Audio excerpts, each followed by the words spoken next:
शुरू करते हैं। अपना पेपर 1/1/2022 को लिया गया था, 1 जनवरी 2022 को हुआ था। ठीक है, तो देखिए इसमें पहला सीडीपी का क्वेश्चन देखते हैं। पहला क्वेश्चन क्या था कि कौन सा नियम यह सुझाव देता है कि शरीर के विभिन्न अंग विकास के विभिन्न चरणों में भिन्न भिन्न दर से विकसित होते हैं। यानी जो शरीर के अलग अलग अंग है ना, उनके विकास की दर अलग अलग होते हैं। तो क्या बताता है, विकास एक आयामी होता है, गलत है, क्योंकि विकास तो बहुआयामी होता है। एक दिशा होता है, ये भी गलत है। असतत परिकेश तो सतत होते हैं। तो बच्चा क्या ऑप्शन फोर्थ, इसमें क्या कहा गया, विकास की दिशा दुगामी शेषगामी होती है। दुगामी मतलब क्या होता है, और दुगामी मतलब होता है केंद्र भाग से बाहर की ओर विकास होता है। और शेषगामी का मतलब क्या होता है, ऊपर से लेकर नीचे तक विकास होता है, टॉप से बॉटम तक। तो ऑप्शन फोर्थ।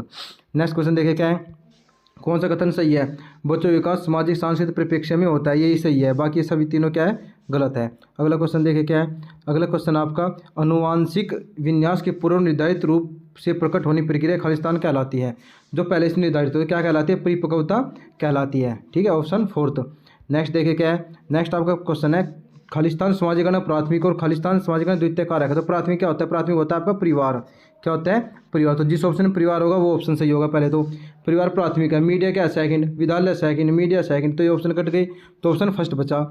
अगर देखिए क्या क्वेश्चन है, कोलब्रक के अनुसार 7-8 वर्षीय बच्चों में नैतिक निर्णय लेने का आधार क्या होता है। वो होता है कि उसे क्या फ़ायदा है, बच्चे को खुद से क्या फ़ायदा है, बच्चे के निर्णय लेने का आधार क्या फ़ायदा।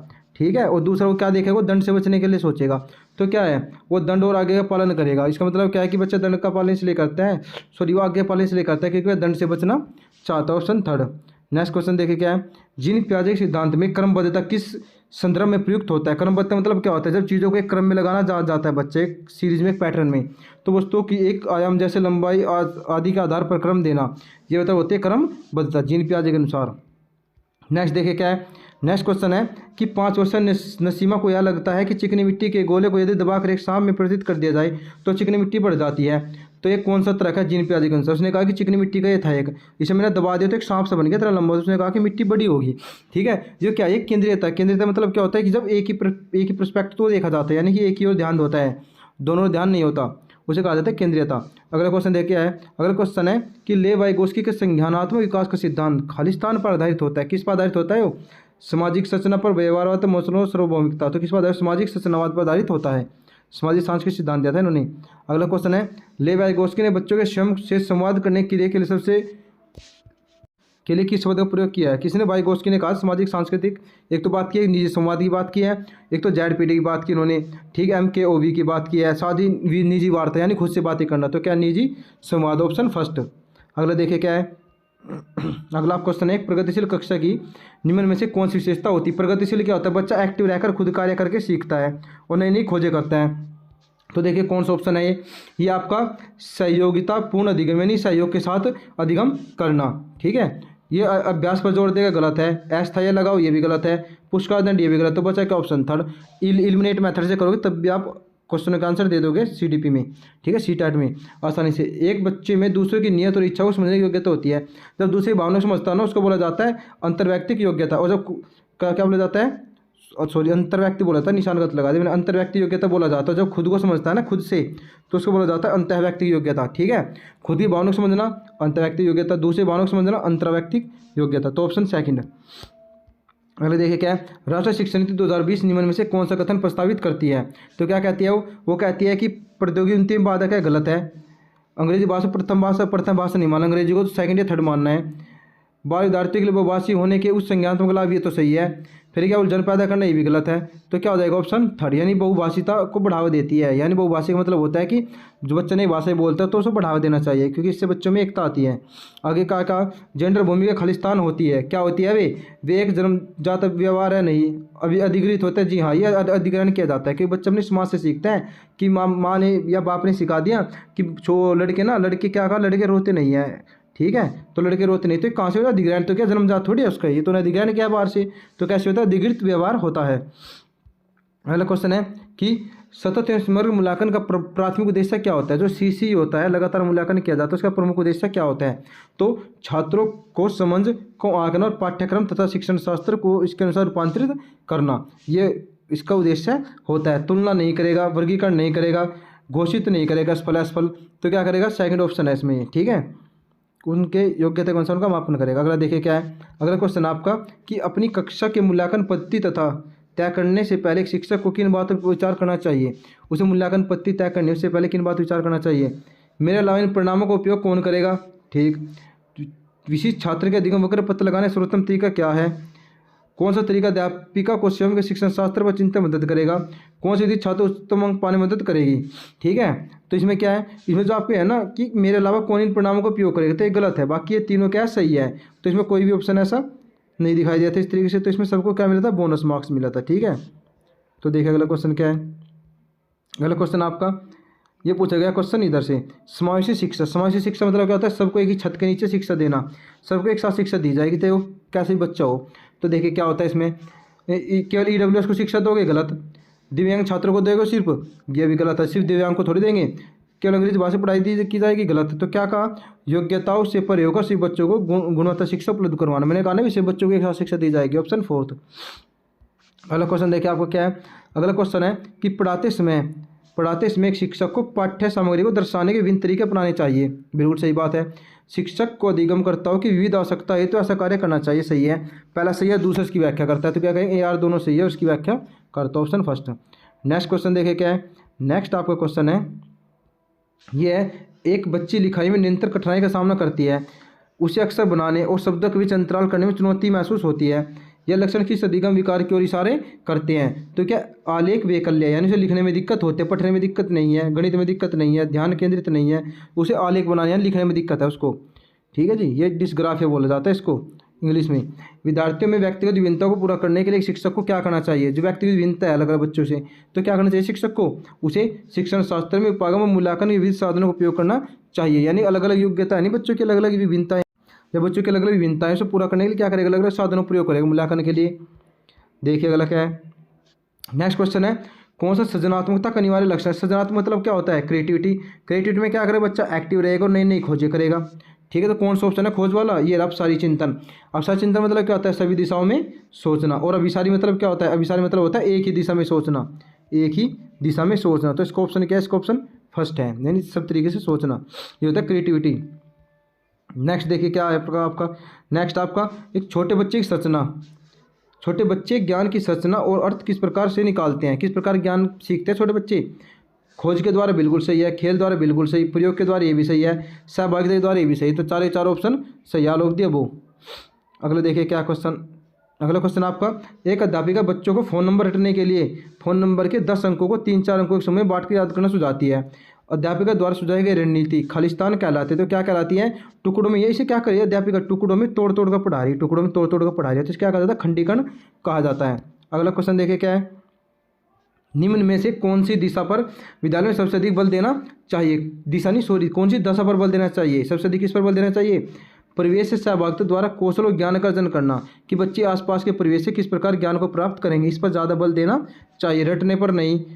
निष्क्रिय अनुकरण ये भी नहीं, व्यवहारिक अनुबंधन ये भी नहीं। तो क्या बचा ऑप्शन फर्स्ट। नेक्स्ट देखिए क्या 24 में क्या कहता है।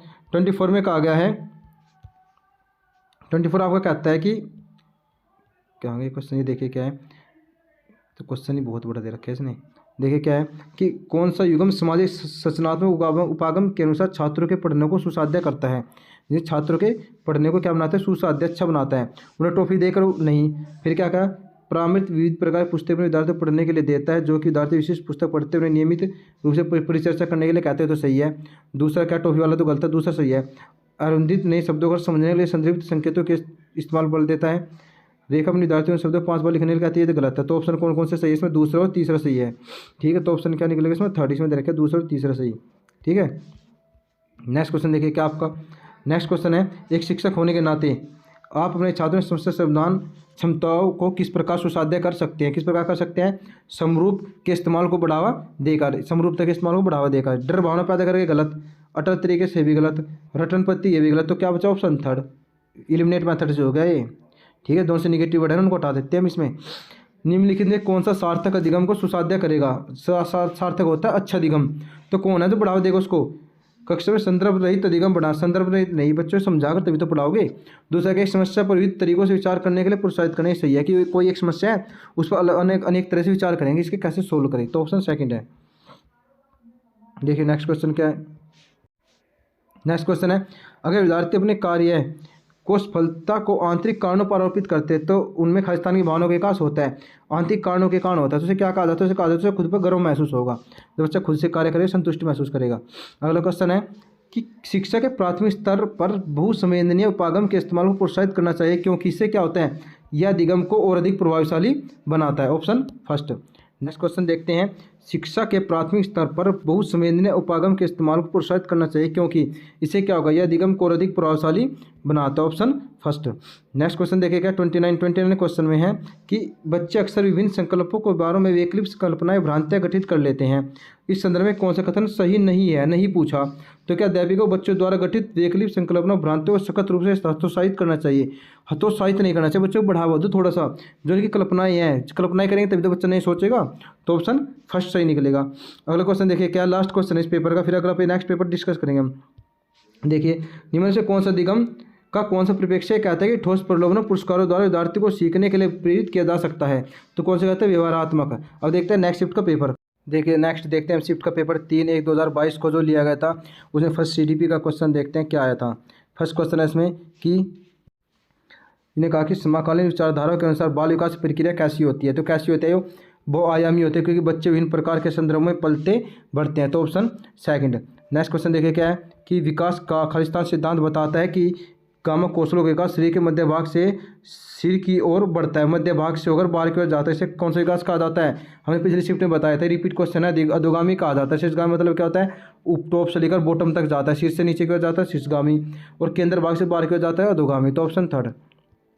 नेक्स्ट देखिए क्वेश्चन क्या है, विकास की किस अवस्था में बच्चे कल्पनाशीलता वाले खेल में सक्रिय रूप से भाग लेते हैं? कल्पनाशील भी होते हैं और भाग भी लेते हैं बच्चे। कौन से होते हैं? प्रारंभिक बाल्यावस्था में, मध्य बाल्यावस्था नहीं, किशोरावस्था नहीं, तो शेष अवस्था तो बहुत छोटे होते हैं। तो ऑप्शन सेकंड। अगला क्वेश्चन देखिए क्या है, इसमें कहा गया है कि कौन सा बच्चों के सामाजिकरण द्वितीय संस्थाएं होती है? तो परिवार तो प्राथमिक है, ये तो होगा नहीं, मीडिया है, धार्मिक संस्था है, विद्यालय है। तो कोई भी ऑप्शन ऐसा नहीं था, इसमें तीनों दे रखे हो। तो इसमें सबको क्या मिला था? इसमें मिला था सबको बोनस मार्क्स। ठीक है जी। अगला देखिए क्वेश्चन क्या है, अगला क्वेश्चन आपका ये क्या करती है कि रुचि को 3 पेंसिलें दिखाई दी जाती है। वह देखते हैं कि पेंसिल क्या है, जो वो पेंसिल क्या ख से बड़ी है, फिर क्या कहा ख है जो वो ग से बड़ी है। ठीक है, तो इस प्रकार से कैसे बड़ी है? वह जिन पियाजे किस संज्ञात विकास की स्थिति को दर्शाती है? कौन से विकास है? क्रम में लगाना चाहिए चीज़ों को, साथ ही क्या उन्हें एक अनुमान लगा लिया कि इससे बड़ी हो सकती है। तो क्या कहा? सहकर्मक अनुमान। ठीक है जी, ऑप्शन थर्ड। अगला क्वेश्चन देखिए क्या है, जिन पियाजे के संज्ञानात्मक विकास के सिद्धांत के अनुसार मूर्त संक्रियात्मक चरण में बालक निम्न में से क्या कर पाने के योग्य होता है? मूर्त संक्रियात्मक चरण तो बच्चा क्या कर पाता है? ये कौन सी स्टेज है? सेकंड स्टेज है जिन पियाजे की। इसमें बच्चा परिवर्तन कर पाता है, अपनी थॉट को बदल पाता है। ठीक है, तो देखिए अगला क्वेश्चन क्या है। नेक्स्ट क्वेश्चन है कि निम्नलिखित में से कौन सा चरण लॉरेंस कोलबर्ग द्वारा दिए गए नैतिक विकास सिद्धांत में शामिल नहीं है? नहीं पूछा। तो ये भी होता है, ये भी होता है, ये भी अपारंपरिक कोई चरण ही नहीं होता। 3 चरण दिए थे इसने, तीनों दे रखे, चौथा ये नहीं है, इसमें ऑप्शन सेकंड था इसका। अगला क्वेश्चन आपका कि अध्यापिका अपनी कक्षा के लिए लेवाइगोस के समाजवादी सिद्धांतों पर आधारित शिक्षण अधिगम प्रक्रिया तैयार करना चाहती है, उसे निम्न में से किसके प्रयोग से बचना चाहिए? तो उसे जो स्टैंडर्ड मानक परीक्षण है ना, हाई स्टैंडर्ड के परीक्षण है, उनसे बचना चाहिए। तो ऑप्शन थर्ड। नेक्स्ट क्वेश्चन देखिए क्या है। नेक्स्ट क्वेश्चन आपका कि लेवाइगोस्की ने अपने सामाजिक संरचना सिद्धांत में निम्न में से किससे विद्यार्थियों में अधिगम को सुसाध्य करने हेतु उपयुक्त बताया है? इसने किस चीज़ को बताया? इसने बताया कि बच्चे रटने पर बल देंगे नहीं, गैर पाठ्यक्रम गलत, सहयोगी हाँ सहयोगी पाठ्यक्रम हो सकता है क्योंकि मिलकर बच्चे मिलजुल कर काम करेंगे ना, तो इस पर बल देगा। हस्तक्षेप देखो, हस्तक्षेप कह दे तो गलत हो गया। तो ऑप्शन क्या बचा? ऑप्शन फर्स्ट, यानी मिलजुल कर काम करेंगे बच्चे तब ज़्यादा सीखेंगे। ये तो सामाजिकता होती है, सामाजिकरण। अगला क्वेश्चन देखिए क्या है। अगला क्वेश्चन है किसी प्रगतिवादी कक्षा में एक अध्यापिका का क्या विश्वास होना चाहिए? प्रगतिवादी कक्षा क्या होती है? इसमें बच्चे एक्टिव रहते हैं और खुद करके सीखते हैं, लर्निंग बाय डूइंग करते हैं। तो देखिए क्या, कठोर नियम गलत, अधिगम केवल कक्षा में ये भी गलत, कक्षा में विद्यार्थी अपने साथ विविध प्रकार के समृद्ध अनुभव लाते हैं, ये सही है। ठीक है, ऑप्शन 4 भी क्या है? गलत, क्योंकि अभ्यास की बात की रखी, तो ऑप्शन थर्ड था इसमें। अगला देखिए क्या है। अगला आपका क्वेश्चन है कि इस विचारक ने इस बात को नकारा है कि बुद्धि एकल इकाई है। किसने कहा था कि बुद्धि एकल इकाई है, बल्कि कई बुद्धियों का समूह होता है? तो सब होता है गार्डनर ने बताया था, हॉवर्ड गार्डनर ने बताया था। कितने प्रकार होते थे? 8 प्रकार।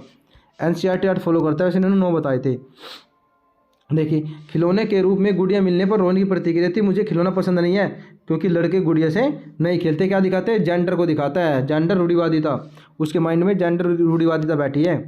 तो देखिए अगला क्वेश्चन क्या है। अगला क्वेश्चन है कि एक शिक्षक 1 महीने की अवधि के अंतराल में विद्यार्थियों को निबंध लिखने के लिए कहीं ड्राफ्ट लिखने के लिए सहयोग देता है। यदि यह शिक्षक प्रति विद्यार्थी के सभी ड्राफ्ट को ध्यान में रखता है और सभी ड्राफ्ट पर काम करने की प्रतिक्रिया को मान्यता देता है, तो इस प्रकार के मूल्यांकन को आप क्या कहेंगे? उन्हें बच्चों को ड्राफ्ट दे दिया लिखने के लिए, वो बच्चे ड्राफ्ट लिख कर लेकर आ गए। अब क्या करते हैं? उनका मूल्यांकन करता है। इस प्रकार मूल्यांकन क्या कहलाता है? ये कहलाता है रचनात्मक मूल्यांकन, कि बच्चे क्रिएटिविटी करके लाए और टीचर क्या करते हैं? उनका मूल्यांकन कर रहा है। अगला क्वेश्चन देखिए क्या है 14। इसमें क्या कहा? इसमें कहा गया है कि एक बहुभाषीय कक्षा में शिक्षक को क्या करना चाहिए? उसे क्या करना चाहिए? उसे उसकी जागरूकता लानी चाहिए और अपनी भाषा के इस्तेमाल करने की अनुमति दे देनी चाहिए। यानी बहुभाषिकता तो एक अच्छी चीज़ होती है, कक्षा में इस चीज़ को बढ़ावा देना चाहिए टीचर को। अगला देखिए क्या है? अगला क्वेश्चन आपका ये पूछा गया शिक्षा नीति 2020 के अनुसार शिक्षा कैसी होती है? वस्तु केंद्रित सही, समस्या समाधान केंद्रित ये भी सही है, आलोचनात्मक चिंतन ये भी सही है, खोज अधिगम ये भी सही। तो सारे सही, सबको इसमें क्या मिला? सबको मिलता है बोनस मार्क्स, यानी ये मार्क्स सबको मिला। चलते हैं नेक्स्ट क्वेश्चन की तरफ। नेक्स्ट क्वेश्चन हमारा पाठ्यक्रम को जल्दी पूरा करने के लिए एक शिक्षिका हमेशा अपने पसंद के कुछ बच्चों से प्रश्न पूछती है। उसने कहा कि ए है ना, बस ए से बार बार प्रश्न पूछती जा रही है, बी और सी से कोई मतलब ही नहीं है, कोई ए बच्चा है उससे पूछती जा रही है बार बार। तो इसका मतलब क्या है? ये क्या करते हैं? विद्यार्थियों को समान अवसर की उपलब्धता से वंचित करता है। ठीक है, सबको समान अवसर नहीं मिल पाते, एक ही बच्चे को बार बार क्वेश्चन पूछे जो इंटेलिजेंट है उससे ही। गुणज वैकल्य, गुणा करने वाले से जूझते छात्र समावेशन हेतु निम्न से क्या महत्वपूर्ण होता है? गुणज मतलब होता है जो गुणा करने में दिक्कत हो रही है जिसको, ये मैथमेटिक्स से संबंधित है, तो क्या कहा जाएगा इसको दिया जाएगा कैलकुलेटर, उसके बारे में और गणित संबंधी प्रयोजकता उपलब्ध करवाना। Option second. देखिए अगला क्वेश्चन क्या 18। एक दृष्टिबाधित बालक है। दृष्टिबाधित कौन सा? जिसे आंखों से दिखाई नहीं देता। तो ने कहा कौन सी चीज़ लाभकारी नहीं होगी? नहीं पूछा, नहीं तो कौन सी? ये तो होती है लाभकारी। ठीक है, ये भी होती है लाभकारी और ब्रेली भी लाभकारी। तो छोटे अक्षर वाली दे दियो, क्या करेगा बेचारा? दिख तो रहा नहीं उसको। तो ऑप्शन सेकंड। अगले देखिए क्या है? अगला क्वेश्चन है आपका कि भाषा शिक्षण के दौरान एक अध्यापिका को लिखित सामग्री के साथ साथ स्वर्ण पुस्तकें भी उपलब्ध करवानी चाहिए। बिल्कुल सही बात है। प्रस्तुतिकरण के विविध विकल्प विभिन्न अधिगमकर्ताओं की जरूरतों को पूरा करते हैं जिससे वे जूझ रहे हैं। तो दोनों से यश की व्याख्या भी करता है। नेक्स्ट क्वेश्चन देखिए क्या है? एक सृजनात्मक बालक में निम्न से कौन से गुण मौजूद होंगे? बताइए। अपसारी चिंतन होगा, अमूर्त चिंतन ये भी होगा, नवीन उत्पादन योग्यता ये भी होगा, लेकिन अभिसारी चिंतन नहीं होगा। अभिसारी मतलब होता है एक ही तरीके से चीज़ों को सोचना। तो पहला, तीसरा और चौथा सही है। ठीक है, तो देखिए अगला क्वेश्चन क्या है? अगला क्वेश्चन है कि एक कक्षा में मूल्यांकन के लिए शिक्षक को विविध विधियों का प्रयोग करना चाहिए। बिल्कुल सही प्रकार है, मूल्यांकन कर रहे हैं ना, तो अलग अलग विधि का प्रयोग करो। एक कक्षा में बच्चों की सफलता असफलता को लेकर को केवल पेपर पेंसिल परीक्षा के द्वारा ही पूर्ण नहीं निर्धारित किया जा सकता। ये बात सही है, निर्धारित नहीं किया जा सकता। तो दोनों सही है। नेक्स्ट देखिए क्वेश्चन क्या है? Question number 22। इसने कहा कि किसी संप्रत्यय को पढ़ाने के लिए एक अध्यापिका विभिन्न उदाहरण प्रस्तुत करती है। उसके बाद विद्यार्थियों को उन उदाहरणों द्वारा एकत्रित जानकारी पर नियम निर्धारित करने को कहती है। इस क्रिया में अध्यापिका किस अधिगम का इस्तेमाल कर रही है? तो किसका? आगमन का। आगमन में क्या होता है? पहले क्या देगी टीचर? देगी एग्जाम्पल। एग्जाम्पल से क्या बनाएंगे? एग्जाम्पल से बनाएंगे हम रूल। ये होता है आगमन विधि। कौन सी? आगमन विधि। और निगमन में इसका उल्टा होता है। नेक्स्ट क्वेश्चन है कि कक्षा नियमन में विद्यार्थी की सहकारिता हेतु एक अध्यापक को क्या करना चाहिए? ये क्या? कठोर नियम गलत, दुर्व्यवहार ये भी गलत, मापदंडों पर पालन न करना ये भी गलत। तो क्या बचा? ऑप्शन फोर्थ ही बचा।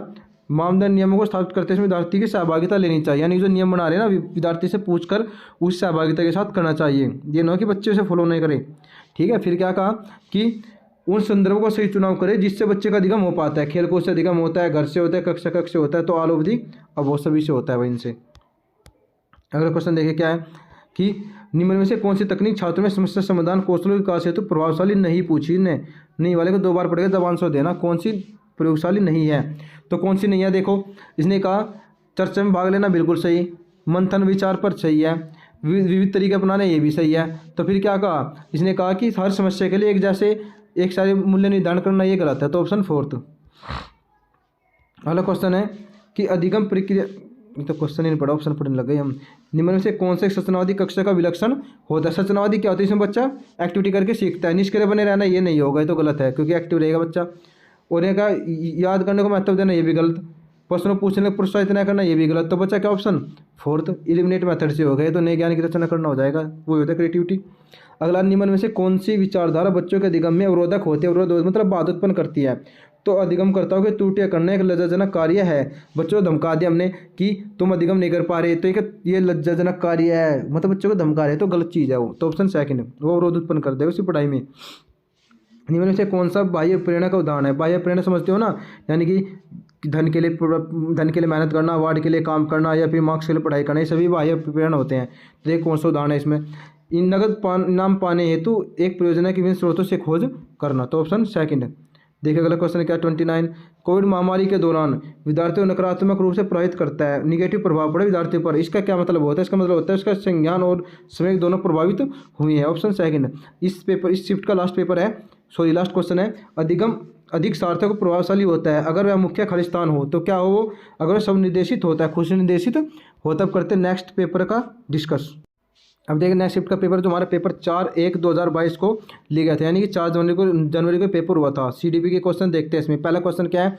निम्न में से कौन सा स्थूल कौशल क्या होता है? जिसमें छोटी मांसपेशी का यूज हो। किसका? छोटी मांसपेशी का यूज होता है। देखिए एक पैर के संतुलन पर खड़ा होना है, बिल्कुल सही बात है, छोटी मांसपेशी का यूज इसमें ही हो रहा है।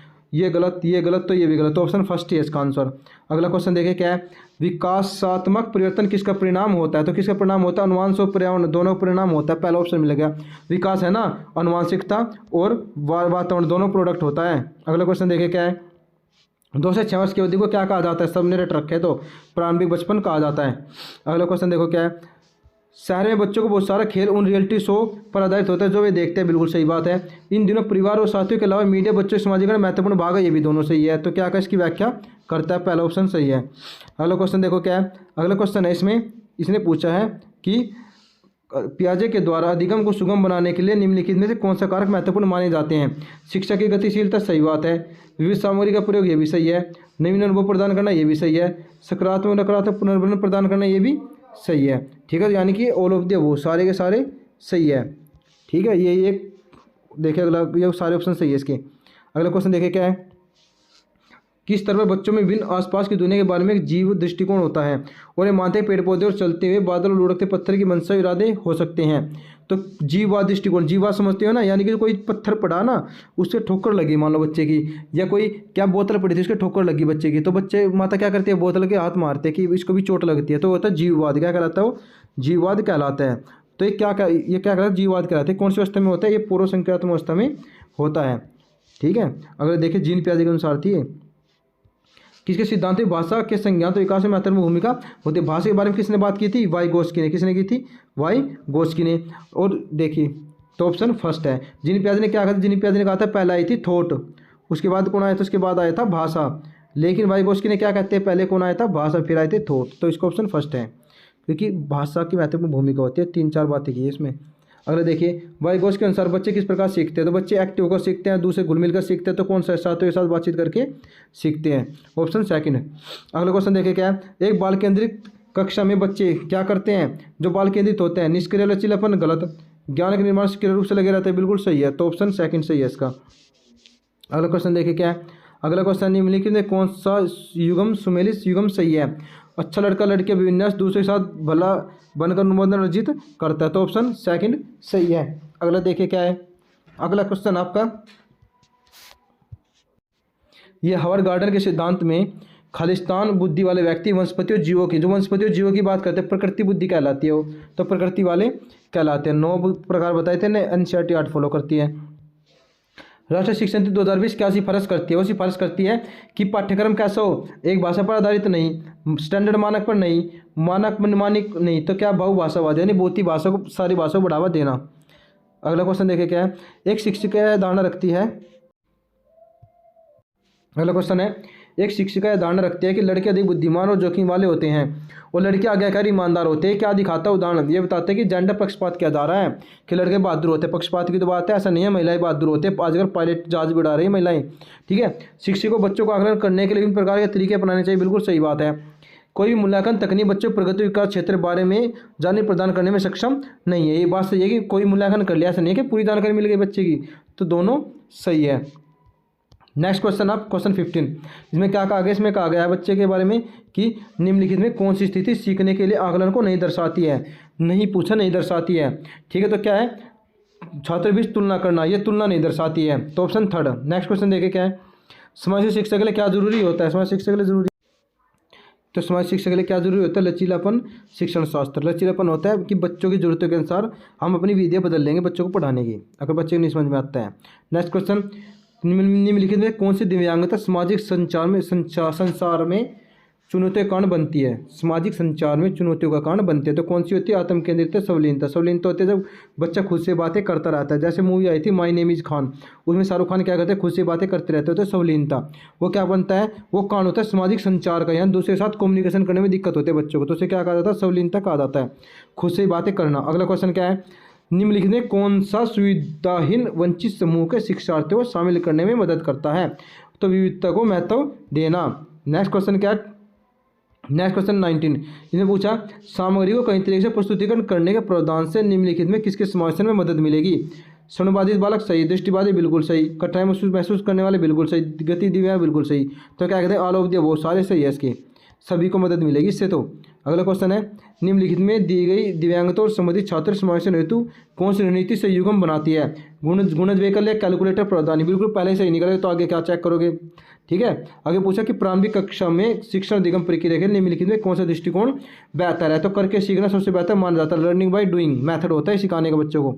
अगला है, अधिगम के लिए सामाजिक अवसरों के भागीदारी महत्वपूर्ण होते हैं, बिल्कुल सही है। इसका तर्क है अधिगम मुख्य रूप से एक सामाजिक क्रिया, दोनों सही है इसके, ये इसकी सही व्याख्या करता है। अगला क्वेश्चन कौन सा होगा, 23, पूछा कि कक्षा गतिविधियों को सार्थक बनाने के लिए शिक्षिका को क्या करना चाहिए? तो क्या करना चाहिए, उन्हें उचित संदर्भ में स्थित करना चाहिए, तो ऑप्शन 4। नेक्स्ट क्वेश्चन 24 में क्या कहता है, निम्नलिखित में कौन सी शैक्षणिक पद्धति शिक्षण अधिगम प्रक्रिया में सकारात्मक योगदान नहीं देती? नहीं पूछा, तो कौन सी नहीं देती? कठोर रणनीति अपनाना, ये योगदान नहीं देती, बाकी सब योगदान देती है। अगला देखिए क्वेश्चन क्या है, अगला पूछा है कि एक शिक्षक द्वारा पढ़ाई जाने वाली विषय वस्तु को छात्रों के दैनिक जीवन में अनुभव से जोड़ना जाना चाहिए, बिल्कुल सही। बच्चे स्कूल के जीवन में बहुत महत्वपूर्ण अनुभव लेकर आते हैं, शिक्षक को उस पर ध्यान देना चाहिए, दोनों सही है, इसकी व्याख्या भी करता है, दोनों राइट थे। 26 में देखिए क्या है, निम्नलिखित में से कौन शिक्षार्थियों को उनके सीखने का स्वयं मूल्यांकन करने और उसकी समझ की जांच करने में मदद करता है? तो कौन करता है, अधिसंज्ञान, उसका मेंटिज्म यानी मेंटल स्थिति उसकी मदद करती है दूसरों को समझने में। बच्चों में भ्रांतियाँ होना क्या होता है, यह एक मुख्य रूप से प्राकृतिक है, बच्चों में भ्रांति होती है, कुछ चीज़ों लेकर भ्रम होता है कि पृथ्वी ऐसे है, ये चीज़ ऐसे घूमती है, इस तरीके से। एक विद्यार्थी जो अधिगम असहायता महसूस कर रहा है, उसे क्या महसूस होगा, वह क्या है, वह सीखने में उत्साह दिखाएगा नहीं, क्योंकि वह ऐसा ही महसूस कर रहा है, ये भी गलत। ठीक है, तो क्या उन्हें लक्ष्यों पर, वह प्रदर्श उन्मुख लक्ष्यों पर ध्यान देगा, ये भी गलत, उन पर ध्यान नहीं देने क्योंकि वह ऐसा ही महसूस करता है। तो क्या शैक्षिक गतिविधियों से लगाव रखेगा, शिक्षा की ओर ध्यान नहीं देगा, इसका मतलब ये था। निम्नलिखित में से कौन सा आंतरिक प्रेरणा का उदाहरण आंतरिक होता है, खुद से मोटिवेट होना, जब बच्चा खुद से किसी कार्य करने के लिए मोटिवेट होता है। तो क्या रुचि के कारण नई भाषा सीखना, तो बच्चा नई भाषा सीखता है तो खुद की रुचि के कारण सीखता है, उसे कोई फायदा नहीं है इसमें, उसको इंटरेस्ट इसलिए सीख रहा है। अधिगम प्रभावित करने वाला निम्नलिखित में कौन सा कारक पर्यावरणीय कारक होता है? तो कौन सा होता है, विद्यालय पर्यावरणीय कारक होता है, तो ऑप्शन 4। तो इसके क्वेश्चन हमने पूरे कर लिए, अब नेक्स्ट शिफ्ट की तरफ चलते हैं जो CTET के द्वारा ली गई थी। अब हम देखते हैं नेक्स्ट शिफ्ट जो कि आपकी 5/1/2022 को ली गई थी। इसमें पहला क्वेश्चन देखते हैं CDP का क्या आया था। देखिए फर्स्ट क्वेश्चन क्या है, इसमें पहला क्वेश्चन कथन निष्कर्ष के बारे में दे दिया इसने, ये है, थोड़ा ठीक हो जाए भाई। देखिए, बच्चे के सारे विकास में देरी करने के लिए पूरी तरह से उनके आनुवंशिक बनावट को जिम्मेदार ठहराया जा सकता है, गलत है। पूरी तरह आनुवंशिक नहीं, पर्यावरण को भी जिम्मेदार ठहराया जाता है। दूसरे फिर कहते हैं वंशानुगत होते हैं, तो दोनों क्या है, गलत है, तो दोनों गलत है। क्या निकलेगा, ऑप्शन 4 निकलेगा इसका। ठीक है, नेक्स्ट क्वेश्चन देखिए क्या है, नेक्स्ट आता है निम्नलिखित में से कौन सा सूक्ष्म कौन सा होता है, इसमें छोटी मांसपेशी का यूज किया जाता है। तो किसमें किया जाता है, दौड़ना गलत, चलना नहीं, घसीट कर लिखना इसमें किया जा सकता है। और फिर क्या बचा, कूदना भी गलत, तो बच क्या ऑप्शन 3। ठीक है, जिसमें छोटी मांसपेशी का यूज होता है। इन्हें कहा निम्नलिखित में से बच्चा मध्य बालावस्था में होगा, कौन सा बच्चा मध्य बालावस्था में होगा, एक बच्चा जिसमें नियमों के अर्थ की सहज समझ विकसित कर लिया, उस तरह कर सकता है, तो ऑप्शन 2। नेक्स्ट देखिए क्या है, ऑप्शन 4 क्वेश्चन में क्या कहा गया है, इनमें कहा गया है कि फिल्म और विज्ञापनों से व्यवहार के जेंडर के उपयोग बहुत से संकेत मिलते हैं। यह सामाजिकरण की खालिस्तान संस्था के रूप में और में खालिस्तान की भूमिका पर प्रकाश डालते हैं। तो कैसी सामाजिकरण होता है, ये होता है मीडिया और द्वितीय सामाजिकरण की भूमिका पर प्रकाश डालता है। ठीक है, तो ऑप्शन 2। देखिए अगला क्या है, पूर्व संक्रियात्मक अवस्था में कौन सी संज्ञात्मक क्षमता आती है, तो कौन सी आती है, लक्षण देती तो व्यवहार करने की क्षमता आती है। लक्ष्य के नहीं उसे पता लग जाएगा कि मेज के ऊपर कोई चीज़ रखी है तो बच्चा उधर ही उंगली करके बताएगा, तो ये क्षमता आ जाती है बच्चों के अंदर। अगला क्या है, पियाजे के अनुसार एक शिक्षक खालिस्तान और खालिस्तान को बहुत जरूरी हो जाता है। एक शिक्षक का कैसा, सर्चनित या अन्य में सहानुभूतिपूर्ण नहीं, व्यवहारवादी नहीं, तो क्या गतिशील और लचीलापन, सबसे राइट ऑप्शन ये लग रहे, तो यही होते हैं A फर्स्ट। अगले देखिए क्या, लेव वाइगोस के विचार में खालिस्तान होता है। संज्ञान भाषा स्वतंत्र होता नहीं है तो भाषा के साथ होता है, स्वतंत्र नहीं होता। तो क्या है, भाषा संज्ञात विकास को सुगम बनाती है, यानी कि हेल्पफुल होती है भाषा, वाइगोत्स्की के अनुसार। जीन पियाजे ने नहीं कहा था, शशि वाइगोत्स्की ने कहा था ये। अगला क्या पूछा, इसने पूछा है कि वाइगोत्स्की के अनुसार निम्नलिखित में कौन सा कार्य बच्चों के संज्ञात विकास को सुगम बनाता है। सांस्कृतिक उपकरण सही है, सामाजिक संप्रेरक भी सही है, संतुलन गलत, पुरस्कार गलत, तो दोनों सही है शुरू वाले। ठीक है जी। अगला क्वेश्चन देखिए क्या है, एक बाल केंद्रित कक्षा में अधिगम कैसा होगा। बाल केंद्रित कक्षा क्या है, जिसमें बालक ही सेंटर होता है, बालक के अनुसार बालक जो करेगा वो सही है। ठीक है, ना बालक को दंड देंगे हम। तो कौन सा ऑप्शन सही है, शिक्षक छात्र द्वारा स्वनिर्मित होना। स्वनिर्मित यानी क्या, इसमें छात्र है और जो आपका टीचर है दोनों मिलकर कार्य करेंगे, दोनों मिलजुल कर कार्य करेंगे तो सबसे अच्छा माना जाएगा सही। ठीक, ऑप्शन थर्ड। अगला क्वेश्चन देखिए क्या है, नेक्स्ट क्वेश्चन देखिए क्या है कि कोलब्रग के नैतिक विकास के सिद्धांत के अनुसार किस चरण में बच्चे दूसरे के इरादों की उपेक्षा करता है और इसके बजाय अधिकार और नकारात्मक परीक्षण डर पर ध्यान केंद्रित करता है। तो कौन सा क्या कहा जाता है, उसका अर्थ सज्ज और आज्ञाकारिता अभिविन्यास, सजा से बचने के लिए करता है ये सब वो।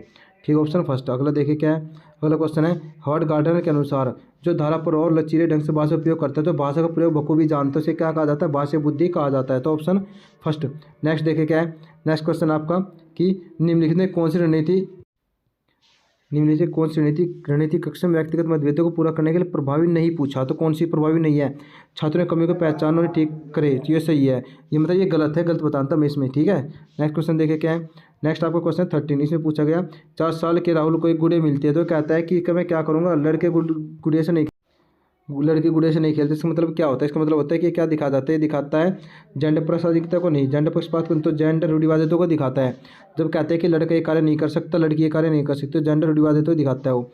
सीखने के लिए आकलन के बजाय सीखने के लिए आकलन सूचित करने के लिए शिक्षक को क्या करना चाहिए। तो क्या करना चाहिए, शिक्षण अधिगम की दैनिक प्रक्रिया में आकलन को शामिल करें, दैनिक जीवन में आकलन असेसमेंट को शामिल करें। दैनिक जीवन में किस तरह के प्रश्न पूछकर बच्चों में समालोचना सोच को बढ़ावा दिया जा सकता है। समालोचनात्मक क्या होता है, क्रिएटिविटी थिंकिंग यानी क्रिटिकल थिंकिंग को बढ़ावा दिया जाता है। तो कौन सा ऑप्शन है इसमें, बीजों को अंकुरने के लिए हवा की आवश्यकता होती है, सिद्ध करने के प्रयोग की रूपरेखा तैयार कीजिए, ऑप्शन फोर्थ। ठीक है, ऑप्शन फोर्थ। नेक्स्ट क्वेश्चन देखिए क्या है, नेक्स्ट क्वेश्चन है एक समावेशी व्यवस्था में कौन किसकी जरूरतों के अनुसार यथोचित संयोजन करता है। अभिभावक स्कूल की जरूरतों के अनुसार नहीं, स्कूल छात्र की जरूरतों के अनुसार, ये सही है, स्कूल छात्र की जरूरतों के अनुसार होते हैं। अगला क्वेश्चन है 17। इसमें क्या पूछा, वो छात्र जिन्हें खालिस्तान पाठ पढ़ने और लंबे अंशों समझने में लगातार चुनौतियों का सामना करना पड़ता है वे किससे पीड़ित होते हैं, पठन वैकल्य से पीड़ित होते हैं। नेक्स्ट क्वेश्चन देखिए क्या है, नेक्स्ट आपका सुविधाहीन और वंचित समूह शिक्षार्थियों को संबोधित करने के लिए शिक्षकों को क्या करना चाहिए, सभी छात्रों में अपनी अपनी भावनाओं का विकास को बढ़ावा देना चाहिए, ऑप्शन फर्स्ट। नेक्स्ट क्वेश्चन देखिए क्या है, नेक्स्ट आपका विविध आवश्यकता वाले शिक्षार्थी वाली कक्षा में शिक्षक को निम्नलिखित में कौन से विकल्प उपलब्ध नहीं करने चाहिए। कौन से उपलब्ध नहीं करने चाहिए, तो सामग्री प्रस्तुतिकरण तो सही है, संचार व्यक्ति भी सही है, सूचना दृष्टिकोण ये भी सही है, तो रूढ़िवादिता गलत है, तो गलत ही पूछा था इसने कौन सा है। अगला क्वेश्चन देखिए क्या है, दिव्यांग छात्रों को शिक्षा के संदर्भ में निम्नलिखित में से किस प्रावधान को राष्ट्रीय शिक्षा नीति 2020 को बढ़ावा नहीं दिया जाना चाहिए। नहीं पूछा से नहीं, तो नहीं कौन से अनिवार्य विषय शिक्षा के रूप में बढ़ावा नहीं दिया जाना चाहिए, बाकी सही है ऑप्शन सारे। अगला पूछा है बच्चे किस तरह से सीखते, पढ़कर सुनकर देखकर क्रिया करके, ऑप्शन सारे सही। तो क्या कहेंगे इसमें, कहेंगे हम ऑल ऑफ दी अबो, यानी सारे से बच्चे सब तरीके से सीखते हैं।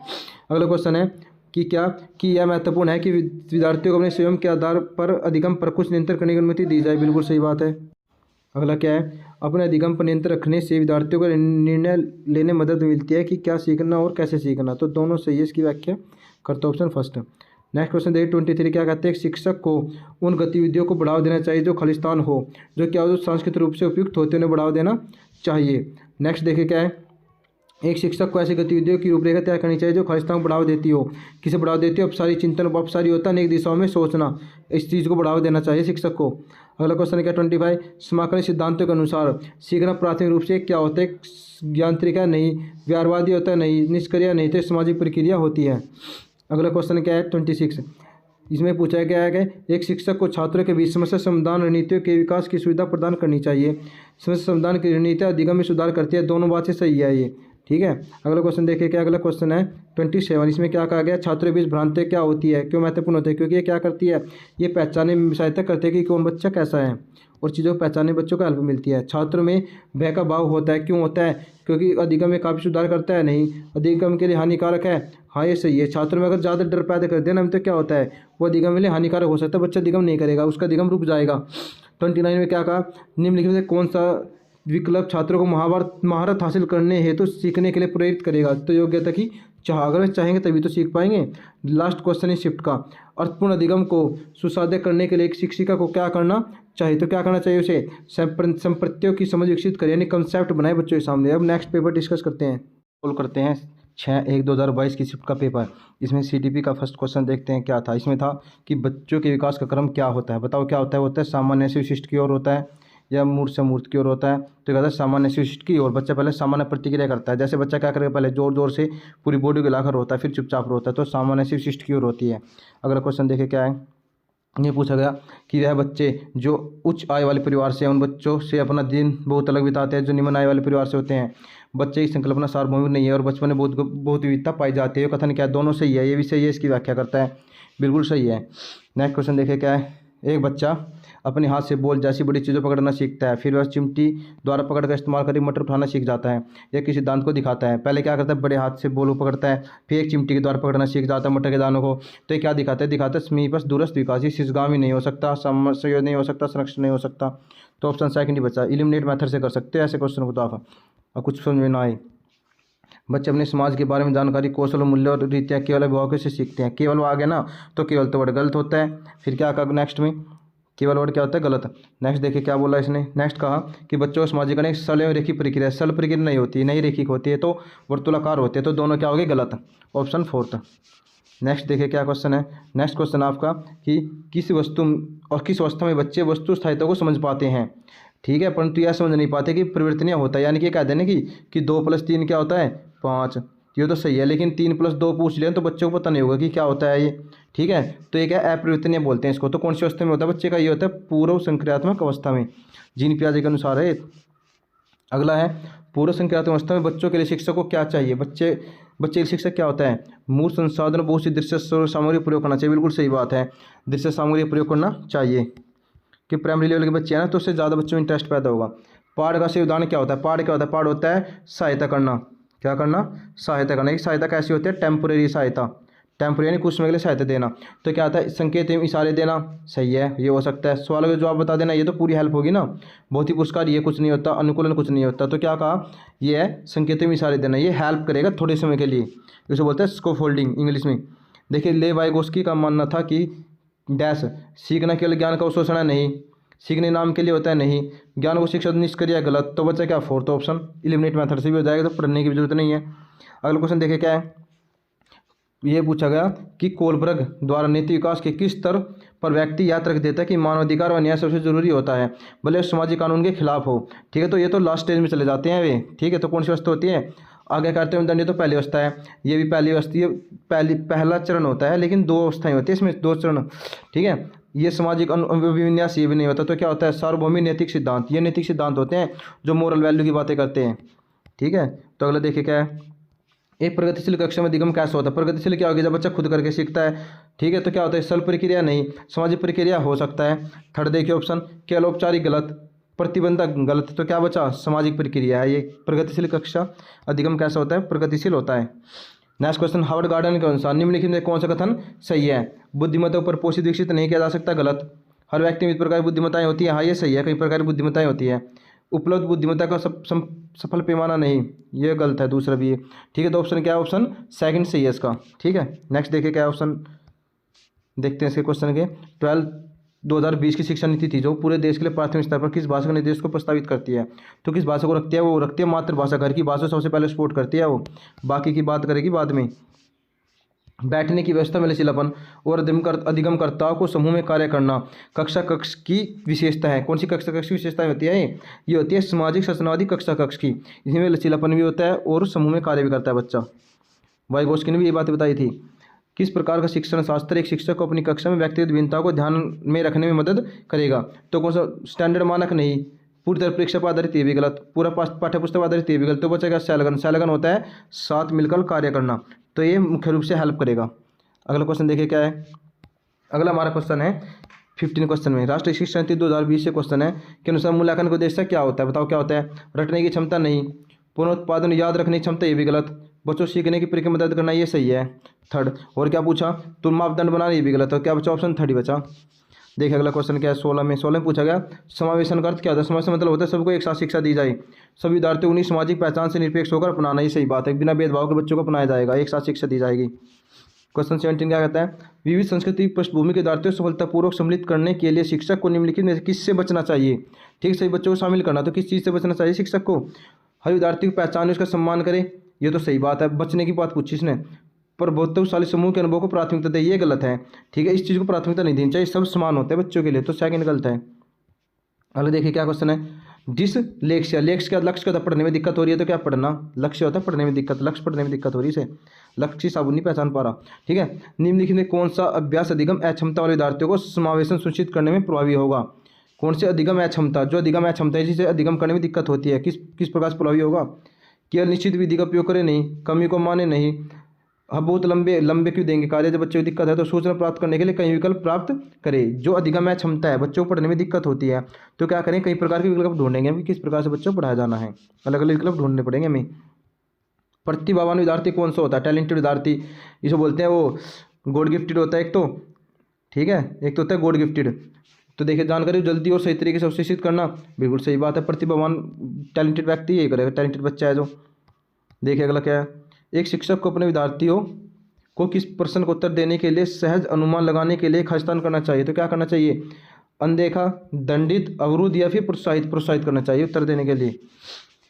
22 में देखिए क्या विद्यार्थियों को हाल ही में सिखाए गए संप्रत्यय पर विस्तार मदद करने ते समय निम्नलिखित में किससे बचना चाहिए। कंसेप्ट बना दे बच्चे का, उसकी मदद करनी, तो किससे बचना चाहिए हमें। तो देखिए विभिन्न उप संप्रत्यय के विषय संबंधित क्रियान्वयन करना, ये तो सही है। संप्रत्यय उदाहरण और गए उदाहरण दोनों चीज़ देना, ये भी सही है, देने चाहिए गए उदाहरण। फिर क्या कहा, नई समस्या पर जानकर लागू करना भी सही है, लेकिन बोर्ड पर लिखना विद्यार्थियों से नकल करने के लिए कहना ये गलत है, क्योंकि आपने बच्चों के अंदर क्या बना दिया, कंसेप्ट डेवलप कर दे बच्चों के अंदर। अब भी आप नकल करवाओगे बच्चों से, बच्चे खुद क्वेश्चन करेंगे, तो इससे बचना चाहिए नकल करने से, कि बच्चे नकल करो, ये नहीं करवाना चाहिए। किस तरह के पाठ्यक्रम लागू करके विद्यार्थी की विफलता को कम किया जा सकता है, उनके सामाजिक संदर्भित जीवन से जोड़कर, बिल्कुल सही। जटिल को नहीं, अप्रासंगिक नहीं, अमूर्त से सरल क्यों नहीं, सरल से अमूर्त होता है, ऑप्शन फर्स्ट। 24 देखिए क्या है, सार्थक सीखने के निम्न में से क्या महत्वपूर्ण होता है। क्या महत्वपूर्ण होता है, बच्चों के विचार उनके अनुभव को जगह देना। क्वेश्चन 25 देखिए क्या है, इसमें विद्यार्थियों को नए संप्रत्यय नए कंसेप्ट बनाने के लिए शिक्षक को किससे बचना चाहिए। दोबारा रिपीट हो गया क्वेश्चन ये, ठीक है। पहले से जटिल अवधारणा प्रस्तुत करें, फिर सरल की ओर बढ़े, ऑप्शन थर्ड। अगर देखिए 26 विशिष्ट जानकारी के स्मरण पर आधारित प्रश्न को उत्तर देने के लिए वादी विद्यार्थी इस पर विचार कर रहा है कि कार्य में किन संकेतों ने उनकी मदद की है। ऐसे करने से विद्यार्थी को खालिस्तान का विकास हो रहा है, अधिसंज्ञान मेटामोनिज्म का विकास हो रहा है, उसके किस संकेतों से उत्तर दे पा रहा है वो। लक्ष्य प्राप्त करने के लिए चरण दर चरण निर्देश को डैश कहा जाता है। क्या कहा जाता है, साधन लक्ष्य विश्लेषण कहा जाता है, या कलन विधि कहा जाता है, या कहा जाता है ये नहीं, तो ये बिल्कुल नया क्वेश्चन है, कलन विधि कहा जाता है इसको। अगला क्या, विद्यार्थियों के बीच भ्रांतियाँ उनके बारे में क्या बतलाती है। वे बताती है कि वे अवधारणा में भोले हैं। क्या कहा, जो भ्रांतियाँ क्या बतलाती है, बताती है कि वे भोले, उनकी समझ बहुत ही कम है, शायद समझ वाले हैं। 29 क्वेश्चन देखिए, निम्नलिखित में कौन सी स्थिति विद्यार्थियों को गर्व का कारण बन सकती है। तो जब सफलता कारण स्वयं को मानते हैं वो बन सकती है, ठीक है, ऑप्शन थर्ड। नेक्स्ट क्वेश्चन देखिए, लास्ट क्वेश्चन इस पेपर का, इस शिफ्ट का, निम्न से कौन सा कथन आंतरिक प्रेरणा का उदाहरण होता है। आंतरिक प्रेरणा, खुद से मोटिवेटेड, मुझे पढ़ाई करनी चाहिए क्योंकि संप्रत्यय समझ बनाने के लिए जरूरी होता है, बिल्कुल सही। दंड से बचने के लिए नहीं, प्रथम स्थान नहीं, ये भी गलत, तो बचा क्या, ऑप्शन फर्स्ट। अब नेक्स्ट पेपर डिस्कस करेंगे, करते हैं नए शिफ्ट का पेपर जो कि 7 जनवरी को 2022 में लिया गया था, ठीक है। उसके बारे में डिस्कस करेंगे, सीडीपी के क्वेश्चन कौन कौन से आए थे। देखिए पहला क्वेश्चन कौन सा आपका, पहला क्वेश्चन है, एक बच्चा 11 महीने की उम्र में चलना सीखता है, 15 महीने में चलना सीखता है, बिल्कुल सही बात है। विकास की दर अलग अलग होती है, दोनों बातें सही है, तो आर इसकी सही व्याख्या करता है, ऑप्शन फर्स्ट। देखिए नेक्स्ट क्वेश्चन क्या है, नेक्स्ट आपका क्वेश्चन है ये रहा कि विकास निम्न में से किस बात पर निर्भर करता है। आनुवांशिक बनावट पर करेगा, भौतिक वातावरण पर करेगा, सामाजिक सांस्कृतिक, सभी बातों पर निर्भर करता है विकास बच्चे का। अगला देखिए क्या है, अगला है किस अवस्था में प्रतीकात्मक खेल बढ़ता है। प्रतीकात्मक समझते हो, सैम्बोलिक थॉट बढ़ती है बच्चे की, सिंबल के द्वारा सीखता है, तो होती है प्रारंभिक बाल्यावस्था, ऑप्शन सेकंड। नेक्स्ट देखिए क्या है, निम्न में से कौन सा प्राथमिक सामाजिक होता है। सबको बता, रिपीटेड हो रहा है क्वेश्चन ये, परिवार है सामाजिक, और ये बाकी ये क्या है, द्वितीय होते हैं, ठीक है। तो परिवार क्या है, सामाजिक, सॉरी प्राथमिक सामाजिक होता है, चौथा ऑप्शन। अगले देखिए क्या है कि एक 5 वर्ष की बच्ची है ना, यात्रा करने में विफल हो जाती है कि जब पानी को एक लंबे और संकीर्ण गिलास से चौड़े बर्तन में डाला जाता है तो पानी की मात्रा समान रहती है, ठीक है। यानी कि लंबा बर्तन था, इसमें पानी डाला हमने, तो उन्होंने कहा पानी की मात्रा बढ़ेगी। ये सोच परिवर्तित नहीं कर पाती, हो जो उसकी सोच थी ना उसको चेंज नहीं कर पाती है, तो इसे क्या कहा जाता है, इसे कहा जाता है प्रतिवर्ती सोच नहीं रखती, ठीक है। देखिए अगला क्या है, ले वाइगोस्की के सिद्धांत के अनुसार हमारा संज्ञानात्मक संरचना की बनावट एवं हमारी संज्ञानात्मक प्रतिक्रियाओं में बदलाव किसके द्वारा होता है, किसके द्वारा होता है। वाइगोस्की की बात करें तो वाइगोस्की भाषा की बात करते हैं और समाज संस्कृति की बात करते हैं। तो देखिए कौन सा ऑप्शन है, भाषा दिखाई दे रहा है कहीं पे, देखिए इनाम नहीं, ये दे रखा है सामाजिक सांस्कृतिक उपकरण, तो ऑप्शन सेकंड। अगला देखिए क्या है, इन्हें पूछा कि वाइगोस्की के अनुसार निम्न में से कौन सा कारक संज्ञात विकास में महत्वपूर्ण भूमिका निभाता है। कौन निभाता है, भाषा निभाती है, ये भी नहीं, ये भी नहीं, ये भी नहीं, तो भाषा भी बताया ना हमने, भाषा महत्वपूर्ण भूमिका निभाती है। एक ही टॉपिक से 2 क्वेश्चन पूछ लिए। समूह में चर्चा करना और सकारात्मक शैक्षिक छात्र संबंध किस कक्षा की विशेषता होती है, यानी कि टीचर भी आपका, ठीक है, और साथ ही स्टूडेंट दोनों मिलकर पढ़ाई करते हैं, दोनों कौन सी कक्षा कक्ष की विशेषता होती है, ये होती है प्रगतिशील कक्षा कक्ष की विशेषता, जिसमें बच्चे एक्टिव रहकर सीखते हैं, लर्निंग बाय डूइंग करते हैं। देखिए बाल केंद्रित कक्षा कक्ष में विद्यार्थी क्या करता है, वह ज्ञान के सक्रिय निर्माता होते हैं, जो कि सबका केंद्र कौन है, बच्चा रहता है, और जब पूरी कक्षा बच्चे पर केंद्रित है तो क्या करेगा, ज्ञान का निर्माण करेगा खुद ही। अगला क्वेश्चन देखिए 10वां क्या है, कोलब्रग के किस चरण में व्यक्ति तर्क करते हैं कि सही कार्यवाही विवेक के सब चुने हुए नैतिक सिद्धांत, नैतिकता की बात करते हैं तो लास्ट की स्टेज होते हैं नैतिकता वाली, ठीक है, तो लास्ट की कौन सी होती है, सार्वभौमिक नैतिक सिद्धांत। देखिए अगला क्या है, हवर गार्डनर के अनुसार दूसरे की मनसा भावना, दूसरे की भावना को जो समझ पाता है उसे क्या कहा जाता है, उसे कहा जाता है अंतर्व्यक्ति। क्या जाता है, अंतर्व्यक्ति कौन सा होता है, जो खुद की भाषा को जान पाता है, खुद के विचारों को जान पाता है, होता है अंतर्व्यक्ति को, दूसरों को जान पाता है अंतर्व्यक्ति को, ऑप्शन सेकंड है इसका। अगला देखिए क्या है, अगला क्वेश्चन आपका, जब बच्चे स्कूल में प्रवेश करते हैं तो क्या होते हैं वे, उन्हें अपनी मातृभाषा में बोलने की अनुमति दी जानी चाहिए क्योंकि यह अभिव्यक्ति महत्वपूर्ण होती है, तो पहले ही सही है। जुर्माना लगाना चाहिए, गलत, ये भी गलत, तो ये भी गलत, तो पहले ऑप्शन ठीक है इसमें, ऑप्शन फर्स्ट। अगले देखिए क्या क्वेश्चन है, लड़कों को उपहार में खेलने के लिए कार और यांत्रिक ब्लॉक, लड़कियों को गुड़िया चित्रकारी के साधन दिए जाते हैं, यह क्या दर्शाता है। देखो लड़का ना उसे दे दी कार खेलने के लिए, लड़की को दे दी गुड़िया, तो क्या समझेंगे, तो जेंडर तक, जेंडर विभेद को दिखाता है, क्या बताता है, जेंडर पक्षपात को दिखाता है ये, ठीक है, थर्ड है ऑप्शन।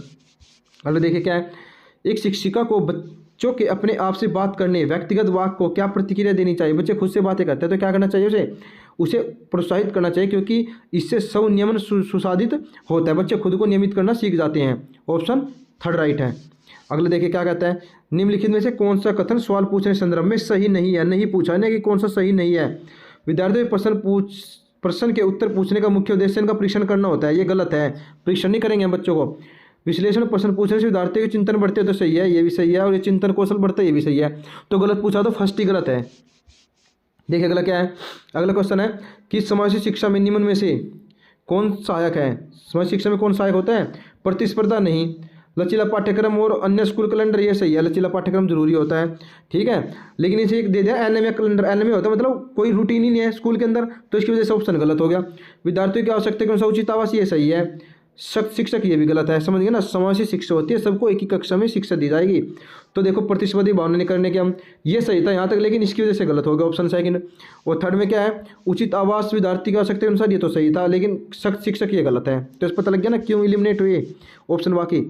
निम्नलिखित में से कौन किस व्यक्ति के हाथ से आंख के ताल में संतुलन और शारीरिक निपुणता की क्षमता को प्रभावित करता है।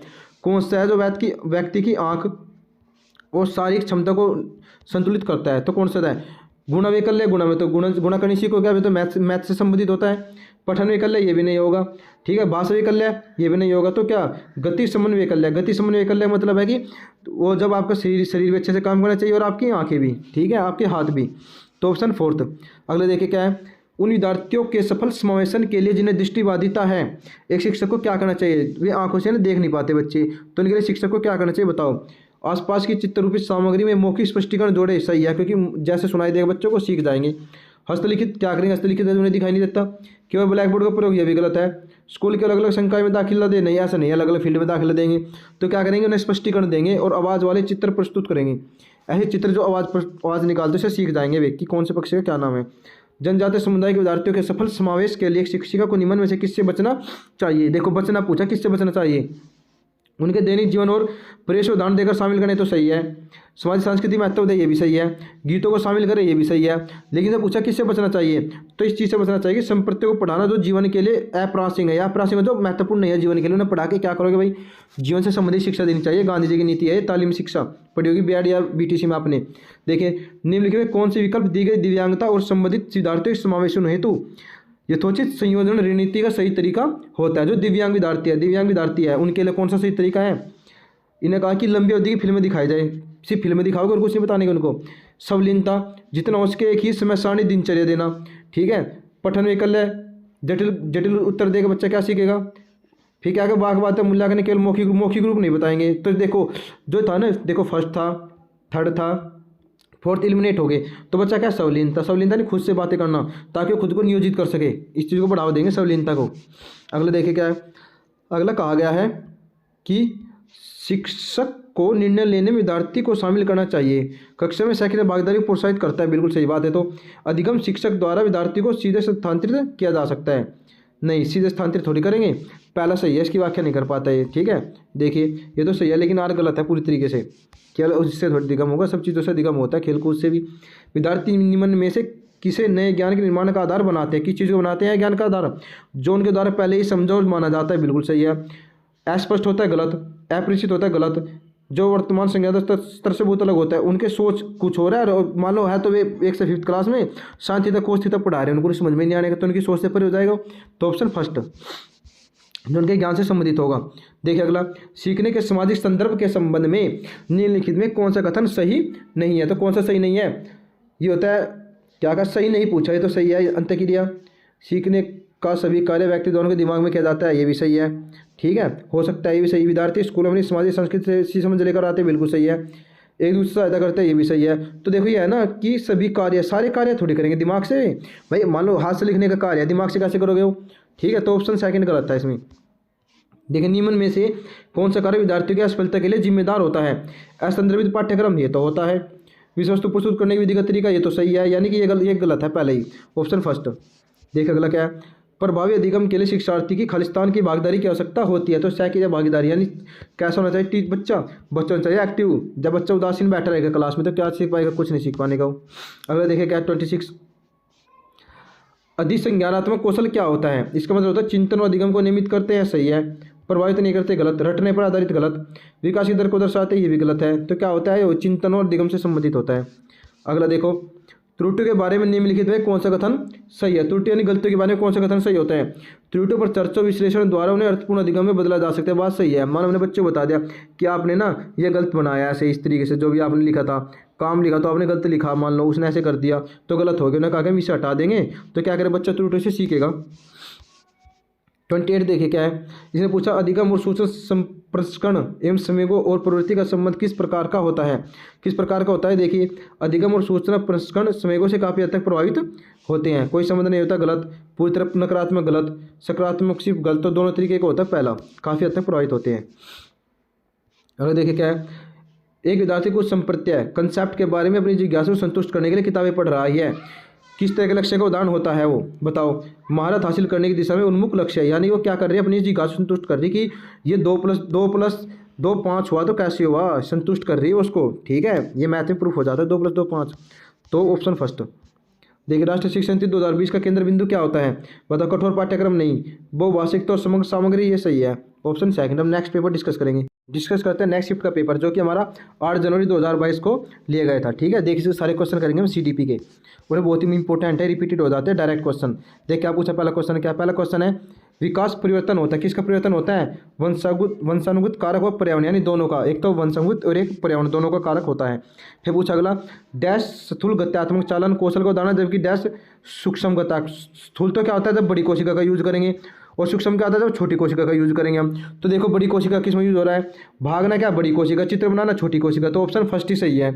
अगला देखिए क्वेश्चन क्या है, इनमें से कौन सी बच्ची मध्य बालावस्था में होगा, तो कौन सा बच्चा मध्य बालावस्था में होगा। एक बच्ची जो तार्किक रूप से तर्क कर सकते हो, संरक्षण कर पाते हैं, क्योंकि संरक्षण है ना वो मध्य बालावस्था में आता है बच्चे के अंदर, तो ऑप्शन फोर्थ। नेक्स्ट देखिए क्या है, नेक्स्ट क्वेश्चन है कि बच्चे सर्वप्रथम अपने परिवार में व्यवहार के तरीके सीखते हैं, वो मूल्य और जीवन के मानदंडों को जानते हैं। परिवार बच्चों के सामाजिक एक द्वितीय विकारक होता है, सही है। तो क्या कहा, जो ए है ना वो तो सही था, लेकिन द्वितीय कारक नहीं होता, परिवार होता है प्राथमिक कारक, हमने बहुत बार पढ़ा है, तो पहला तो सही है, दूसरा गलत है, ठीक है। देखिए निम्नलिखित में कौन सा सही है, मिलान कीजिए। मूर्त संक्रियात्मक अवस्था में बच्चे वर्गीकरण संरक्षण कर पाते हैं, फर्स्ट क्वेश्चन सेम रिपीट कर दिया इसमें नहीं यहाँ पर, तो पेपर ध्यान से पढ़ना, आप सेम टू सेम पेपर में रिपीट कर देते हैं।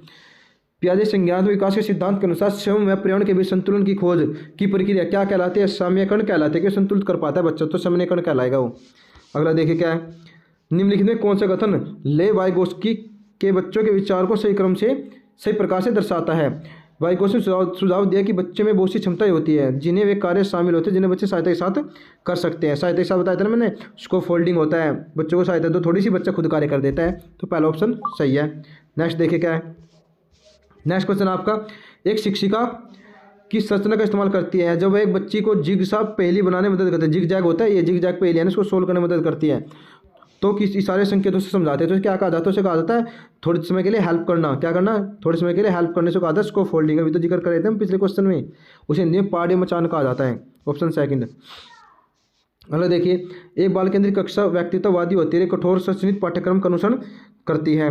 फिर क्या कहा? बच्चा सबसे अच्छा तब सीखता है जब शिक्षक तानाशाह और नियंत्रक होता है। तो दूसरा तो गलत है भाई, ठीक है, पहला सही है। ए और दोनों सही है, लेकिन आज की व्याख्या नहीं करता, ये गलत है भाई, ये दूसरा भी गलत है, ऑप्शन गलत लगा रखे हैं, ठीक है, क्योंकि पहला सही है। तानाशाही तो बच्चा सीख ही नहीं पाने का, पूरी तरह तानाशाही होगा शिक्षक अगर। अगले देखिए क्या है, हाँ ये सही है, गलत है, ठीक है। अगले देखिए क्या क्वेश्चन है, निम्नलिखित में से क्या एक प्रगतिशील कक्षा की विशेषता होती है? शिक्षिका पूरी तरह से कक्षा को नियंत्रित करती है, प्रगतिशील कक्षा में नहीं, बच्चे एक्टिव होकर खुद काम करते हैं। न्यूनतम भागीदारी बच्चों की नहीं, गतिविधियां कार्य करते समय बच्चों को मूल्यांकन किया जाता है, ये बात सही है, तो ऑप्शन थर्ड।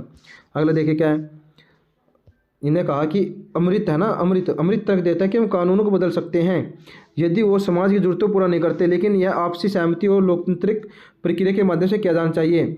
तो लॉरेंस कोलब्रग के अनुसार यह किस अवस्था में पाया जाता है? तो पाया जाता है सामाजिक अनुबंधन अभिविन्यास में पाया जाता है। अगला देखिए, अगला क्वेश्चन है, हार्ड गार्डनर के किस सिद्धांत में डैश बुद्धि के व्यक्तित्व में अपनी पहचान और मानव अस्तित्व और जीवन के अर्थ में संवेदनशीलता पाई जाती है? खुद के बारे में जानता है, प्रकृतिवादी नहीं, भाषावादी नहीं, अंतर्वैयक्तिक। जी हाँ, जो अपने बारे में जानता है उसे क्या कहता है? अंतर्वैयक्तिक। वो तो दूसरे की भावनाओं को समझता है, अंतर्वैयक्तिक वाला। और अंतर्वैयक्तिक क्या होता है? तो खुद की भावनाओं को समझ पाता है, तो अंतर्वैयक्तिक वेरी इंपॉर्टेंट, ऑप्शन फोर्थ है इसका, ठीक है। कई बार रिपीट हो चुका है क्वेश्चन हर एक शिफ्ट में लगभग, तो आपको जरूर पढ़ के जाने हैं ऑनलाइन शिफ्ट वाले पेपर। देखो, गिफ्ट के तौर पर कार मिलने पर एक 5 साली बच्ची कहती है मेरे लिए नहीं है। लड़कियां कारों से नहीं खेलती है, क्या दिखाता है? ये दिखाता है जेंडर रूढ़िवादिता को, प्रासंगिकता रूढ़िवादिता को दिखाता है, भेदभाव को दिखाता है ये। अगले देखिए क्या है, कक्षा में संस्कृत या भाषा विभिन्नताओं को ध्यान में रखते कौन सी नीति प्रभावी होगी? तो कौन सी होगी? विभिन्नताओं को अभाव में के रूप में न देखना। जो विभिन्नता है ना बच्चे के अंदर, उसे अभाव के रूप में मत देखो, उसे किसके रूप में देखो? अवसर के रूप में देखो। किसके रूप में देखो? अवसर के रूप में देखो, ऑप्शन फोर्थ। अगले देखिए क्या है, राष्ट्रीय शिक्षा नीति 2020 का मूल्यांकन किस प्रकार का होना चाहिए? इतनी बार क्वेश्चन रिपीट हो चुका है। देखिए, एक निश्चित अवधि में बच्चों की प्रगति पता लगाने के लिए महत्वपूर्ण होती है, ऑप्शन सेकंड। अगला देखिए क्या है, नेक्स्ट क्वेश्चन है, समाज शिक्षा के लिए क्या आवश्यक होता है? तो क्या जरूरी होता है? व्यक्तिगत मतभेदों को ध्यान और सम्मान करना। जो अलग अलग जाति धर्म से बच्चे आते हैं उनको सबका सम्मान करो, ठीक है, ये सभी सबको एक साथ लेकर चलो, वही समाज की शिक्षा होती है, सबका साथ सबका विकास। अगले देखिए, कौन से व्यवहार पठन वैकल्य की पहचान कर पाता है? पढ़ने में दिक्कत हो रही बच्चे को, बी को डी के रूप में लिखना, 21 को 12 के रूप में लिखना, तो गलत लिख दो उसने आगे पीछे, तो पठन वैकल्य ना तो ये है, ना स्वभाव बदलना, ना अपमानजनक, तो ऑप्शन फर्स्ट। ऑप्शन के अकॉर्डिंग भी देखेंगे हम क्या निकलेगा ऑप्शन। वे विद्यार्थी जिन्हें संलीनता होती है, संलीनता खुद से बातें करना, उसकी पहचान उनके सामने आने वाले किस क्षेत्रीय चुनौती से की जा सकती है? अभिव्यंजक और ग्रहणशील संचार में चुनौती, यानी कि जो बच्चा कितना ग्रहण कर पाता है। टीचर समझा रहा, बच्चों को कुछ प्राप्ति नहीं हुआ, पूछा कुछ भी नहीं बता पाया हो, तो क्या है इसमें दिक्कत आती है संलीनता वाले, क्योंकि वो खुद में ही मगन रहते हैं, खुद से बातें करते रहते हैं, किसी की नहीं सुनते। वे विद्यार्थी जिन्हें दिव्यांगता है उनके सफल समावेशन के लिए क्या आवश्यक होता है? दिव्यांगता है, जो हैंडीकैप है, उन्हें किसकी कैसे हेल्प होंगे? सुलभ अवसंरचना और इमारतें, यानी अच्छी तरह से बिल्डिंग उनके अनुसार जिससे चढ़ पाए आसानी से, और अच्छे विद्यार्थी का लगाव नहीं, पक्षपात रवैया नहीं, सातवीं सहानुभूति और दया दिखाने से विचार भी ऐसा लगेगा कि तुम इनसे कम हो, ये नहीं दिखाना है बच्चों को, ऑप्शन फर्स्ट। अगला देखिए क्या, अगला क्वेश्चन आपका, निम्नलिखित में कौन सा अभ्यास विविध अधिगम प्राथमिकता वाले विद्यार्थियों को शामिल करने में सहायक होगा? तो आसपास के खतरों और विकर्षणों को कम करना, ये शामिल होगा। 21 देखिए क्या है, किस सिद्धांत पर आधारित कक्षा में विद्यार्थी स्वयं पहल करके व चर्चा में इसके भागीदारी करके सीखते हैं?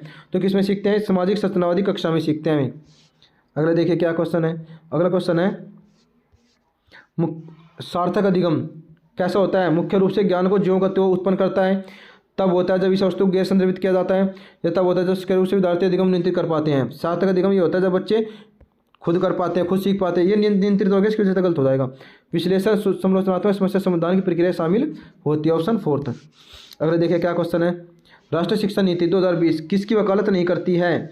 इसकी तो करती है, इसकी भी करती है, पाठ्यक्रम में वृद्धि की, ये प्रौद्योगिकी उपयोग में कमी इसकी नहीं करती, इसकी भी करते हैं, 3 की करते हैं, पहले तीनों की करते हैं, शुरू वाले की, ठीक है जी।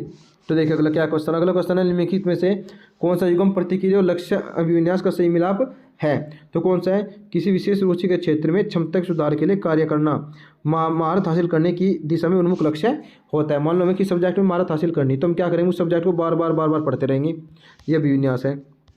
देखिए अगला क्या है, अगला है विद्यार्थियों को अधिक के अधिगम को सुसाध्य करने के लिए शिक्षक को निम्नलिखित में से किस पर ध्यान देना चाहिए। कि सब बच्चों को पूर्व ज्ञान से जोड़कर पढ़ाया जाए तो वही उपयोगी होता है। ऑप्शन 4 26 देखिए निम्नलिखित में कौन सा विद्यार्थी भ्रांतियों से निपटने के लिए रचनात्मक दृष्टिकोण, बच्चों भ्रांतियों दूर करना, रचनात्मक दृष्टिकोण कौन सा होगा, योग्य भ्रांतियों प्रत्युत्तर हेतु प्रयोग और अवलोकन के अवसर देना। ऑप्शन 3 नेक्स्ट देखिए क्या है, निम्नलिखित में से क्या विद्यार्थी के बीच किसी कार्य की रचनात्मक समझ को सुसाध्य करने में सहायक होता है। कौन सा सहायक होता है, चर्चा और संवाद सहायक होता है। नेक्स्ट क्वेश्चन देखिए क्या है, नेक्स्ट क्वेश्चन आपका 28, इसमें कहा गया प्रभावी अधिगम हेतु शिक्षिका को विद्यार्थियों में खालिस्तान सक्रिय करना चाहिए। किसको, क्षमता के वृद्धिशील होने की धारणा को, इसमें क्षमता में वृद्धिशीलता को हेल्प करनी चाहिए। अगला क्या है, निम्नलिखित से कौन सा बाह्य प्रेरणा का उदाहरण नहीं है, नहीं पूछा कौन सा नहीं है। बाह्य होता है पारसी नाम के लिए, दंड से बचने का कार्य करना, ये तो होता है। ज्ञान प्राप्त करने के लिए वाद विवाद समूह में शामिल होना, ये उसमें सही ना, नहीं पूछा ना कौन सा नहीं करना चाहिए, तो ये नहीं करना चाहिए, ठीक है, तो ऑप्शन 2 नहीं करना चाहिए। देखिए अगला क्या है, खालिस्तान के इस्तेमाल से विद्यार्थियों की उपलब्धि खालिस्तान होने की संभावना होती है। तो क्या है कि सामाजिक सहयोग से बच्चों के ज्ञान में वृद्धि होने की संभावना होती है। ये हमने पेपर कंप्लीट कर लिया, नेक्स्ट शिफ्ट का पेपर पढ़ते हैं। शुरू करते हैं नेक्स्ट शिफ्ट का पेपर जो 10/1/2022 को लिया गया था। देखते हैं सीडीपी का फर्स्ट क्वेश्चन है निम्नलिखित में से कौन सा कथन सही नहीं है। विकास क्रमबद्ध होता है, सही है। विकास केवल आनुवंशिकता से प्रभावित होता है, ये गलत है। विकास के सभी क्षेत्र एक दूसरे पर निर्भर है, बिल्कुल सही। विकास की गति व्यक्तिगत होती है, बिल्कुल सही। तो गलत पूछा था ऑप्शन बी। नेक्स्ट देखिए क्या है, भाषा अर्जन के संदर्भ में निम्नलिखित में कौन सा चरण संवेदनशील होता है। जन्म पूर्वावस्था, प्रारंभिक बाल्यावस्था, किशोरावस्था, वयस्क अवस्था। तो क्या कहा, भाषा अर्जन कैसे करता है बच्चा, प्रारंभिक बाल्यावस्था में करता है। जन्म पूर्व कैसे कर लेगा, बिल्कुल गलत। किशोरावस्था में तो बहुत ज़्यादा विकास होता है, वयस्क अवस्था में बहुत ज़्यादा विकास होता है। तो बच्चा क्या प्रारंभिक बाल्यावस्था में भाषा अर्जन करता है, यानी भाषा ग्रहण करता है। तीसरा क्वेश्चन है डैश और डैश बाजू बच्चों के सामाजिकरण द्वितीय कारक है। द्वितीय कारक क्या होते हैं, परिवार को छोड़कर बाकी द्वितीय कारक। परिवार ये कट गया, ठीक है। धर्म अभिभावक भी क्या होता है, शुरू वाले, तो ये भी कट गया। स्कूल और धर्म दोनों क्या है, सेकंड है। परिवार प्राथमिक है, तो ये भी कट गया, तो ऑप्शन 3। नेक्स्ट देखिए क्वेश्चन क्या है, जीन पियाजे संज्ञात विकास के अनुसार बच्चे संरक्षण किस अवस्था में कर पाते हैं, चीज़ों का संरक्षण कर पाना। तो कौन सी अवस्था होती है, मूल संक्रियात्मक अवस्था। ये बहुत बार रिपीट हो चुका क्वेश्चन। नेक्स्ट देखिए क्या है, मूल संक्रियात्मक अवस्था के बच्चों को पढ़ाते एक शिक्षक को क्या नहीं करना चाहिए, पूछा क्या नहीं पूछा, ध्यान से पढ़ना। वर्गीकरण के मौके देना चाहिए, हाँ देने चाहिए। ऐसी समस्या देना जिसमें अमूर्तता हो। अमूर्तता होता है मतलब जिन चीज़ों बच्चा ना समझ पाए, जो सामने ना हो।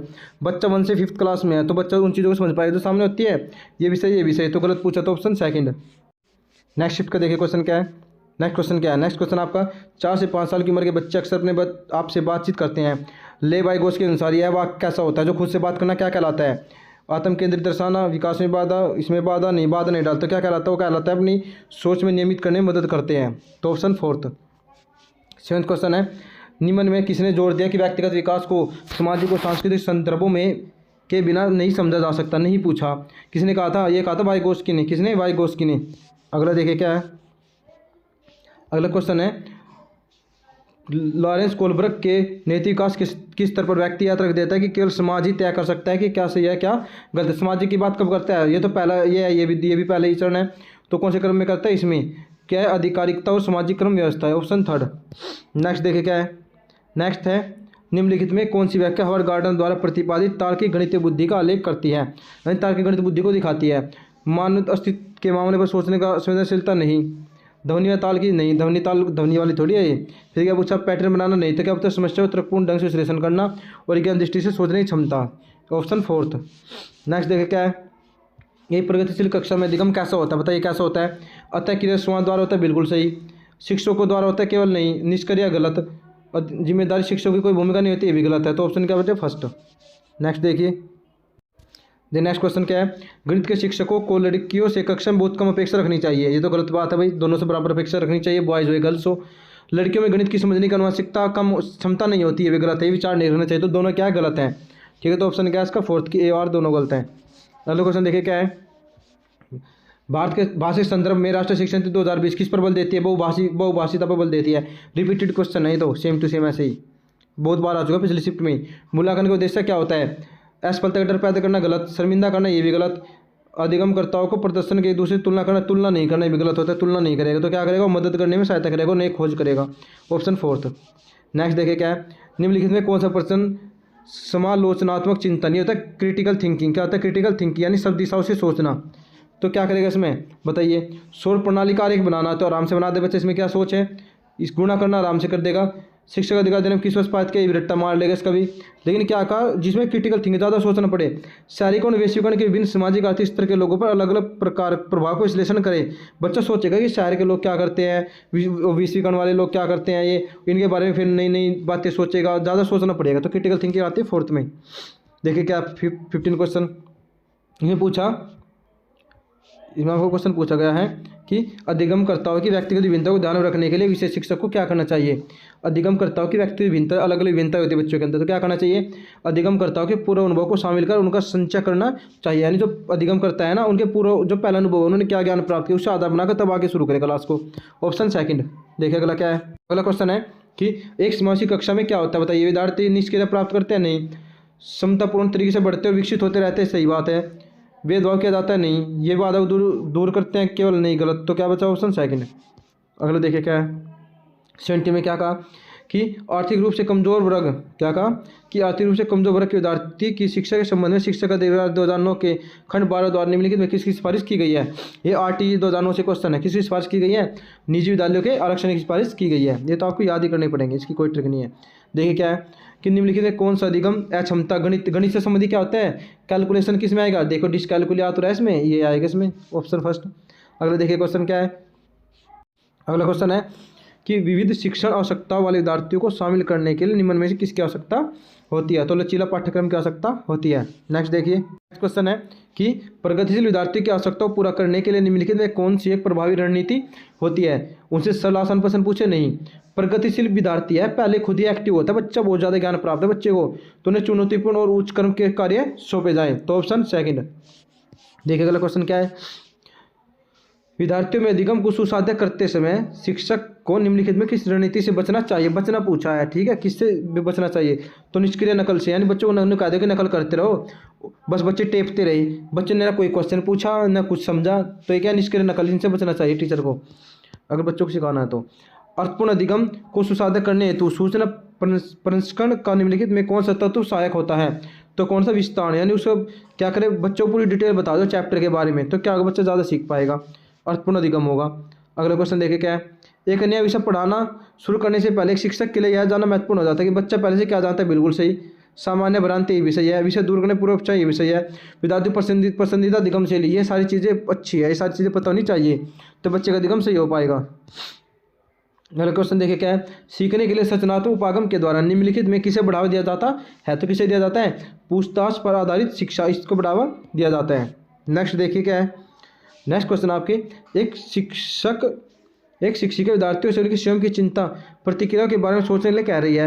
वह विद्यार्थियों के बीच किस तरह से कौशल विकसित करने पर ध्यान केंद्रित कर रही है। तो अधिसंज्ञानात्मक मेटामोनिज्म, ये पहला क्वेश्चन आ चुका है पिछले शिफ्ट में। नेक्स्ट देखिए क्या है, अक्षरों की एक लंबी श्रृंखला को यादगार और सार्थक भागों में समूहित करके याद करने रणनीति क्या कहलाती है। क्या कहा, एक लंबी श्रृंखला सीरीज सी बनी है, उनको याद करना है एक समूह में। तो जो सीरीज बनी है लंबी लंबी, उसको थोड़े थोड़े समूह में बांट कर याद करा बच्चा, टुकड़ों टुकड़ों में बांट कर याद करना, ठीक है। उसे क्या कहलाएगा, कहलाएगा खंडीकरण। ये क्वेश्चन भी आ चुका है एक शिफ्ट में, पहले ही पढ़ा चुका हूँ मैं, ठीक है। देखना का नए स्पष्टीकरण तैयार करना, लक्ष्य प्राप्त करने के लिए पहले सीखे गए नियमों के सरल अनुप्रयोग से परे जाना और परिणामों का मूल्यांकन करना, ये किसके महत्वपूर्ण भाग होते हैं। तो किसके भाग होते हैं, ये आपके समस्या समाधान के भाग होते हैं। किसके भाग होते हैं, समस्या समाधान के, नए नए नियम सीखना। 28 क्वेश्चन देखिए क्या है, इसमें पूछा कि शिक्षकों को किसी संप्रदाय से संबंधित विद्यार्थियों द्वारा ग्रहण भ्रांति और विक्रय उदाहरणों की उपेक्षा करनी चाहिए। भ्रांति अंतर गलत होती है, ये दोनों गलत है, गलत नहीं होती है, सहायक होती है, तो ठीक है जी, ये और दोनों गलत है। अगले देखिए लास्ट क्वेश्चन 29 क्वेश्चन क्या है इसका, संवेगों से संबंधित समकालीन मनोवैज्ञानिक सिद्धांत संज्ञानात्मक और भावात्मक क्रिया के संबंध को किस तरह देखते हैं। तो दोनों एक दूसरे से गुथे रहते हैं, दोनों जुड़े रहते हैं एक दूसरे से। लास्ट क्वेश्चन है इस शिफ्ट का, विद्यार्थी सीखने के लिए प्रेरित महसूस करते हैं जब कार्य खालिस्तान होता है। कार्य कैसा होता है, कारण के वास्तविक जीवन से जुड़ा होता है। अब नेक्स्ट शिफ्ट का पेपर सोल्व करेंगे। देन नेक्स्ट शिफ्ट देखते हैं जो आपकी 11/1/2022 को पेपर लिया गया था, यानी 11 जनवरी को पेपर हुआ था 2022 में। ठीक है, इसका पहला क्वेश्चन देखते हैं सीडीपी का क्या है। ये पूछा गया है कि एक बच्चे के विकास की प्रगति को उसी उम्र के बच्चों के विकास की दर से तुलना करके स्थिरता से मापा जा सकता है। ये गलत बात है, यानी कि 2 साल का बच्चा है, एक दूसरा 2 साल का बच्चा, ये ए है ये बी है, क्या दोनों के एक साथ बता दें विकास की दर क्या है? ये गलत है। विकास स्वरूप गति समान बच्चों के लिए समान होती है, बात गलत है। समान बच्चों के लिए समान नहीं होती, सब बच्चों के लिए अलग अलग होते हैं, तो दोनों कथन क्या है? रॉन्ग है, ए और दोनों गलत है। अगला देखिए क्या है, ये बच्चे फुटबॉल खेलना सीखने से पहले कूदना छलांगे मारना सीखते हैं, विकास के किस सिद्धांत को प्रदर्शित करता है? समीपस्थ दूरमुखी विकास। और ये पहली शिफ्ट में पेपर आ चुका है, ये सॉरी क्वेश्चन करवा चुके हैं हम पहली शिफ्ट में। निम्नलिखित से विकास के बारे में कौन सा कथन सही नहीं पूछा? नहीं वाले को 2 बार पढ़ के तब आंसर देना आपको कि क्या विकास आनुवंशिकता पर्यावरण का अंत्यक्रिया होती है, सही बात है। तो कुछ हद तक पूर्वानुमान लगाया जा सकता है, ये भी सही है। विकास की दर एक समान और सार्वभौमिक होती है, एक समान होती है विकास की दर सबके लिए, बात गलत है। विकास की दर एक समान नहीं होती, तो ऑप्शन 3 गलत है। अगला देखिए क्या है, ने पूछा कि बच्चे अपने सांस्कृतिक व्यवहार करने के उपयुक्त तरीके अपने दोस्तों, मीडिया या कहीं स्रोतों से सीखते हैं, बिल्कुल सही बात है, सीखते हैं। फिर सामाजिक प्रक्रिया जो बहुत औपचारिक और अनौपचारिक साधनों से सीखी जा सकते हैं, दोनों सही है, यानी ए और आर दोनों सही है, वो सही व्याख्या करता है। अगले देखिए क्वेश्चन क्या है, नेक्स्ट है मूर्त संक्रियात्मक अवस्था के बच्चों के लिए एक शिक्षिका को क्या करना चाहिए? बताइए क्या करना चाहिए? उसे खुद से खूब अभ्यास करवाए? नहीं, उसे क्या करे? वस्तु विचारों जटिल से वर्गीकृत करने मौके कराना चाहिए, बिल्कुल सही है। तो लेकिन ये भी गलत हो और ये भी गलत है, फिर ठीक है, ऑप्शन सेकंड सही था। अगला क्वेश्चन देखे क्या है, जिन पियाजे के संज्ञात विकास के किस चरण पर बच्चा समझ बना लेता है कि प्रतीकों को इस्तेमाल वस्तुओं को प्रतिनिधित्व करने के लिए किया जा सकता है? अगर बच्चों के सामने साइकिल नहीं है तब भी साइकिल शब्द सुनकर उसके मस्तिष्क में प्रतिबिंब बनाया जा सकता है। तो जिन पियाजे के अनुसार कौन सी अवस्था होती है? वो होती है मूर्त पूर्व संक्रियात्मक अवस्था। कौन सी? पूर्व संक्रियात्मक अवस्था। एक इमेज से बना लेता बच्चा कि हाँ ऐसी साइकिल होगी इस तरीके से। फिर क्या, आनव 3 अंक की संख्या को जोड़ करने में अकेले संघर्ष करता है, किंतु शिक्षक की मदद से वो कर पाता है। लेवाई इसके अनुसार से कहा जाता है टेम्पोरेरी हेल्प। टेम्पोरेरी हेल्प को दूसरा नाम क्या कहा था हमने इसे क्या कहा था? समीपस्थ विकास का क्षेत्र, यानी कि ZPD। ठीक है, ZPD क्या होता है? ZPD देखो क्या होता है, मतलब यहाँ ये था बच्चा यहाँ तक खुद कार्य कर पाता था, और यहाँ का टीचर के आलम तो बच्चे ने इतना कार्य कर दिया आगे तक, तो ये क्या कहलाता है? ZPD, समीपस्थ विकास का क्षेत्र। अगर देखें क्या है, लेवाइगोस के अनुसार अधिगम क्या होता है? अधिगम ज्ञान निर्माण की सक्रियता होती है। नेक्स्ट क्वेश्चन, आसना अच्छा करती है क्योंकि वह दूसरों द्वारा अच्छा देखना चाहती है। कोलब्रग की नैतिक चरण में की टिट फॉर टैट होता है, इसे क्या कहा जाता है? इसे कहा जाता है पारंपरिक स्तर, इसे कहा जाता है पारंपरिक स्तर, सेकंड ऑप्शन। अगला देखिए क्या है, अगला है कि एक प्रगतिशील शिक्षा में क्या होता है? सीखने का स्वरूप सामाजिक होता है, बिल्कुल सही। पाठ्यपुस्तक सीखने का मतलब स्रोत होता है, गलत, तो ऑप्शन पहले ही सही है। अगले देखिए, राष्ट्रीय शिक्षा नीति 2020 किस पर बल देती है? बताइए। लचीला बोस्तिर गति आधारित अधिगम, बिल्कुल सही है।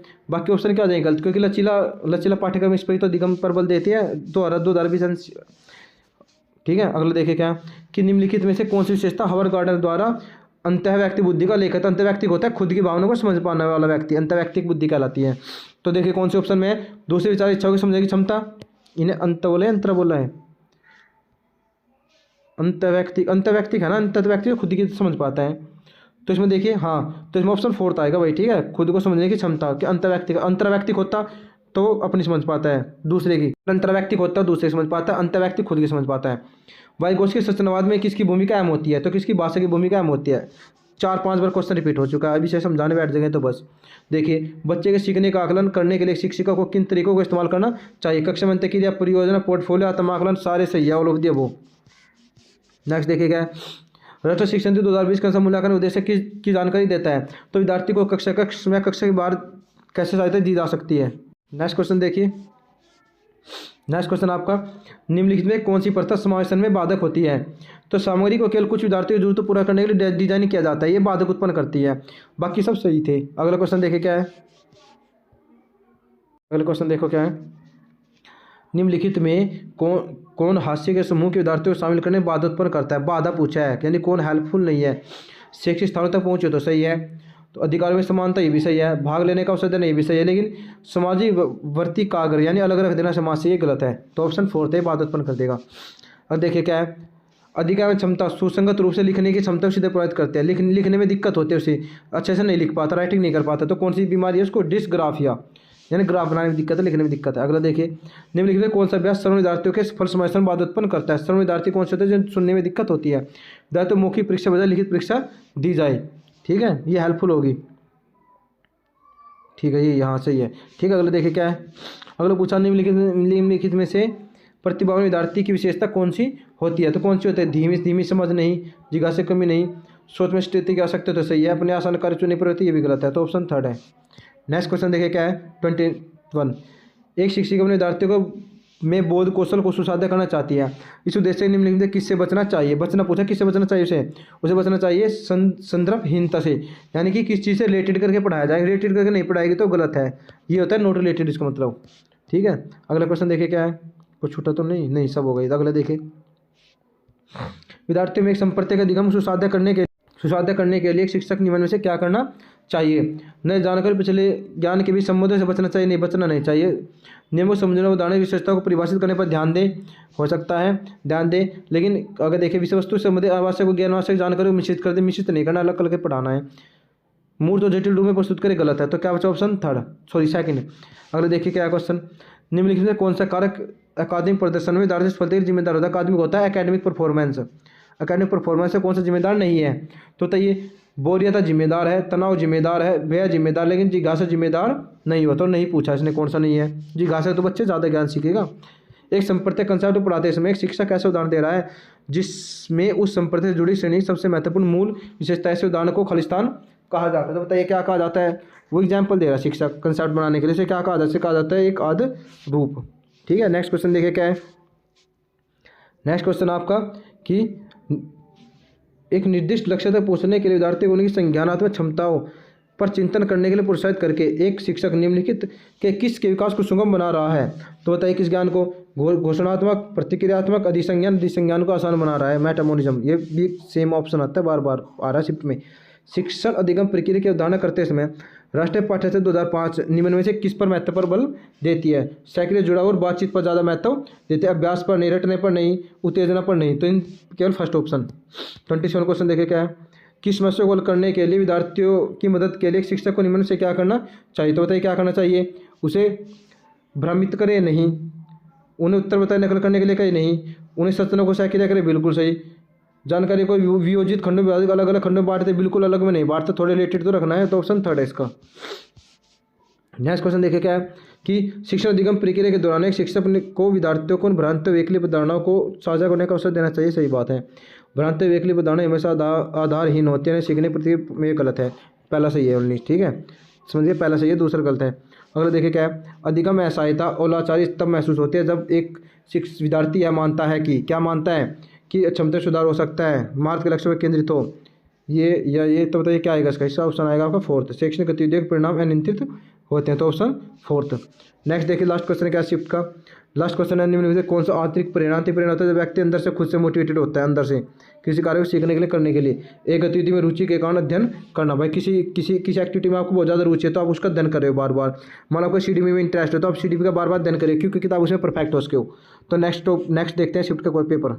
अगला शिफ्ट का पेपर शुरू करते हैं। 12/1/2022 को लिया गया था। इसमें फर्स्ट क्वेश्चन देखते हैं CDP का क्या आया था। देखिए फर्स्ट क्वेश्चन क्या है, इसने पूछा है कि रूमी 18 महीने में 2 शब्दों को उच्चारण कर रही है जबकि पूजा 24 महीने में से किया था, इसलिए पूजा का विकास पक्के और निलंबित है। ऐसे नहीं कहा जा सकता विकास पक्का, गलत है ये। विकासात्मक प्रतिमान बच्चों के निर्धारित लक्ष्य उपलब्धि के दृष्टि की सही भविष्यवाणी करते हैं। बताइए क्या ये पहले तो गलत था ये। तो देखिए क्या सही भविष्यवाणी करेंगे? नहीं, ये गलत भविष्यवाणी करेंगे। विकास से आप ये थोड़ा बता दो कि बच्चे की उम्र इतनी है, एज नहीं बता सकते, ठीक है। क्या तो कोई बोलने में बहुत ज़्यादा इंटेलिजेंट हो, शब्दों का अच्छा इस्तेमाल कर पाता हो।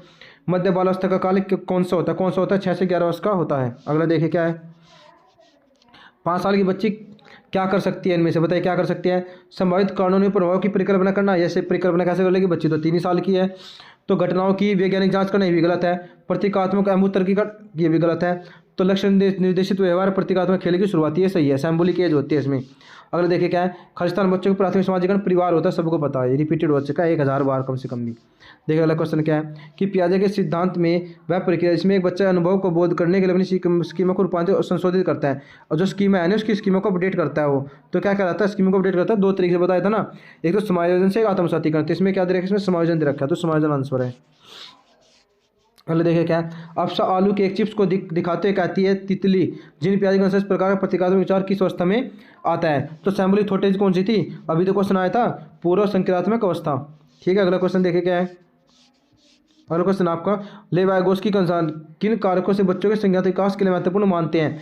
संस्कृति को, भाषा को, स्कीमा गलत है, उद्दीपन ये भी गलत है, तो पहला और दूसरा सही है केवल।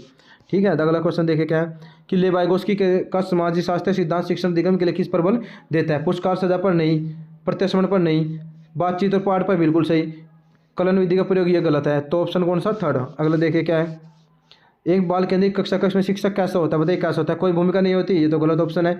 एक निष्क्रिय भूमिका, ये भी गलत है। अधिगम को बढ़ावा देने के लिए सहयोगात्मक संस्कृति का निर्माण करता है, बिल्कुल सही। एक तानाशाह की तरह कार्य करता है, गलत, क्योंकि बच्चों को केंद्र करके बच्चों को ध्यान में रखकर पढ़ाना है, तानाशाह नहीं करना हमें। उस तरह की पहचान करें जो लॉरेंस कोलबर्ग के नीति विकास सिद्धांत में सामाजिक अनुबंधन अभिन्यास के चरण को रेखांकित करता है, तो कौन सा करता है? मानव उद्देश्यों को आगे बढ़ने के लिए कानून और नियम लचीले उपकरण है, तो ऑप्शन थर्ड। अगला क्वेश्चन देखिए क्या है, अगला क्वेश्चन है कि हार्वर्ड गार्डनर बहुबुद्धि सिद्धांत के अनुसार किस बुद्धि वाले व्यक्ति अमूर्त विचार के साथ कार्य कर पाते हैं और प्रतीकों का हेर फेर कर समस्या समाधान करते हैं? सृजनात्मकता वाले, स्थानिक वाले, या तर्कशक्ति गणितीय? दो तर्क जिसे रीजनिंग अच्छी आती हो और शायद इसका मैथमेटिक अच्छा हो, वही तर्क कर सकता है, अमूर्त चिंतन के बारे में सोच सकता है। अगले देखिए क्या क्वेश्चन, भारत में अधिकांश कक्षाएं बहुभाषीय है, इसे शिक्षक स्थान द्वारा के रूप में देखा जाना चाहिए, एक संसाधन के रूप में देखा जाना चाहिए।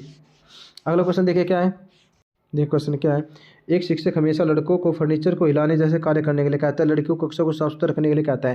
ये तो रूढ़िवादी दिखाता है साफ, ये तो जेंडर रूढ़िवादी था, ऐसे खिलौना लड़का नहीं खेल सकता, गुड़िया से, ये सब रूढ़िवादी तो दिखाते हैं। पहले भी क्वेश्चन आ चुके हैं इस टाइप के। अगले संदर्भ में राष्ट्रीय शिक्षा नीति 2020 क्या प्रस्तावित करते हैं? क्या प्रस्तावित करते हैं? विश्लेषण और आलोचनात्मक सोच जैसे उच्चक्रमिक कौशल का परीक्षण। ठीक है, अगले देखिए क्या है, एक शिक्षक अपनी कक्षा में व्यक्तिगत भिन्नताओं को अर्थपूर्ण ढंग से किस प्रकार ध्यान में रख सकती है? यह स्वीकार करके कि भिन्नताओं का अर्थ अभाव नहीं है, अर्थ अभाव नहीं है। ठीक है, देखिए इसका मतलब यह है कि कोई, देखिए बताता हूँ तो दोबारा से, किसने कहा कि कोई व्यक्तिगत भिन्नता वाला बच्चा है, उसने क्या देखिए अगर आपके अंदर कोई भिन्नता है ना, तो इसका मतलब ये नहीं कि आपको उसकी कुछ चीज़ की कमियां भाव है, आप उस चीज़ को और ज़्यादा अच्छा कर सकते हो, परफॉर्म कर सकते हो। अगला देखिए क्या है, एक समावेशी शिक्षा में किसकी आवश्यकता होती है? तो सीखने का अनुकूलन माहौल।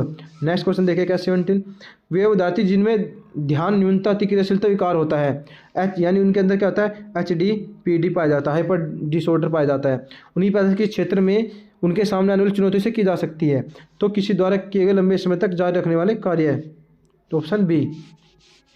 अगर देखिए, वह विद्यार्थी जिनमें पठन क्षेत्र में अधिगम कठिनाई होती है, उन्हें स्पष्ट समावेशन के निम्न में से किसकी आवश्यकता होती है? किसकी आवश्यकता होती है?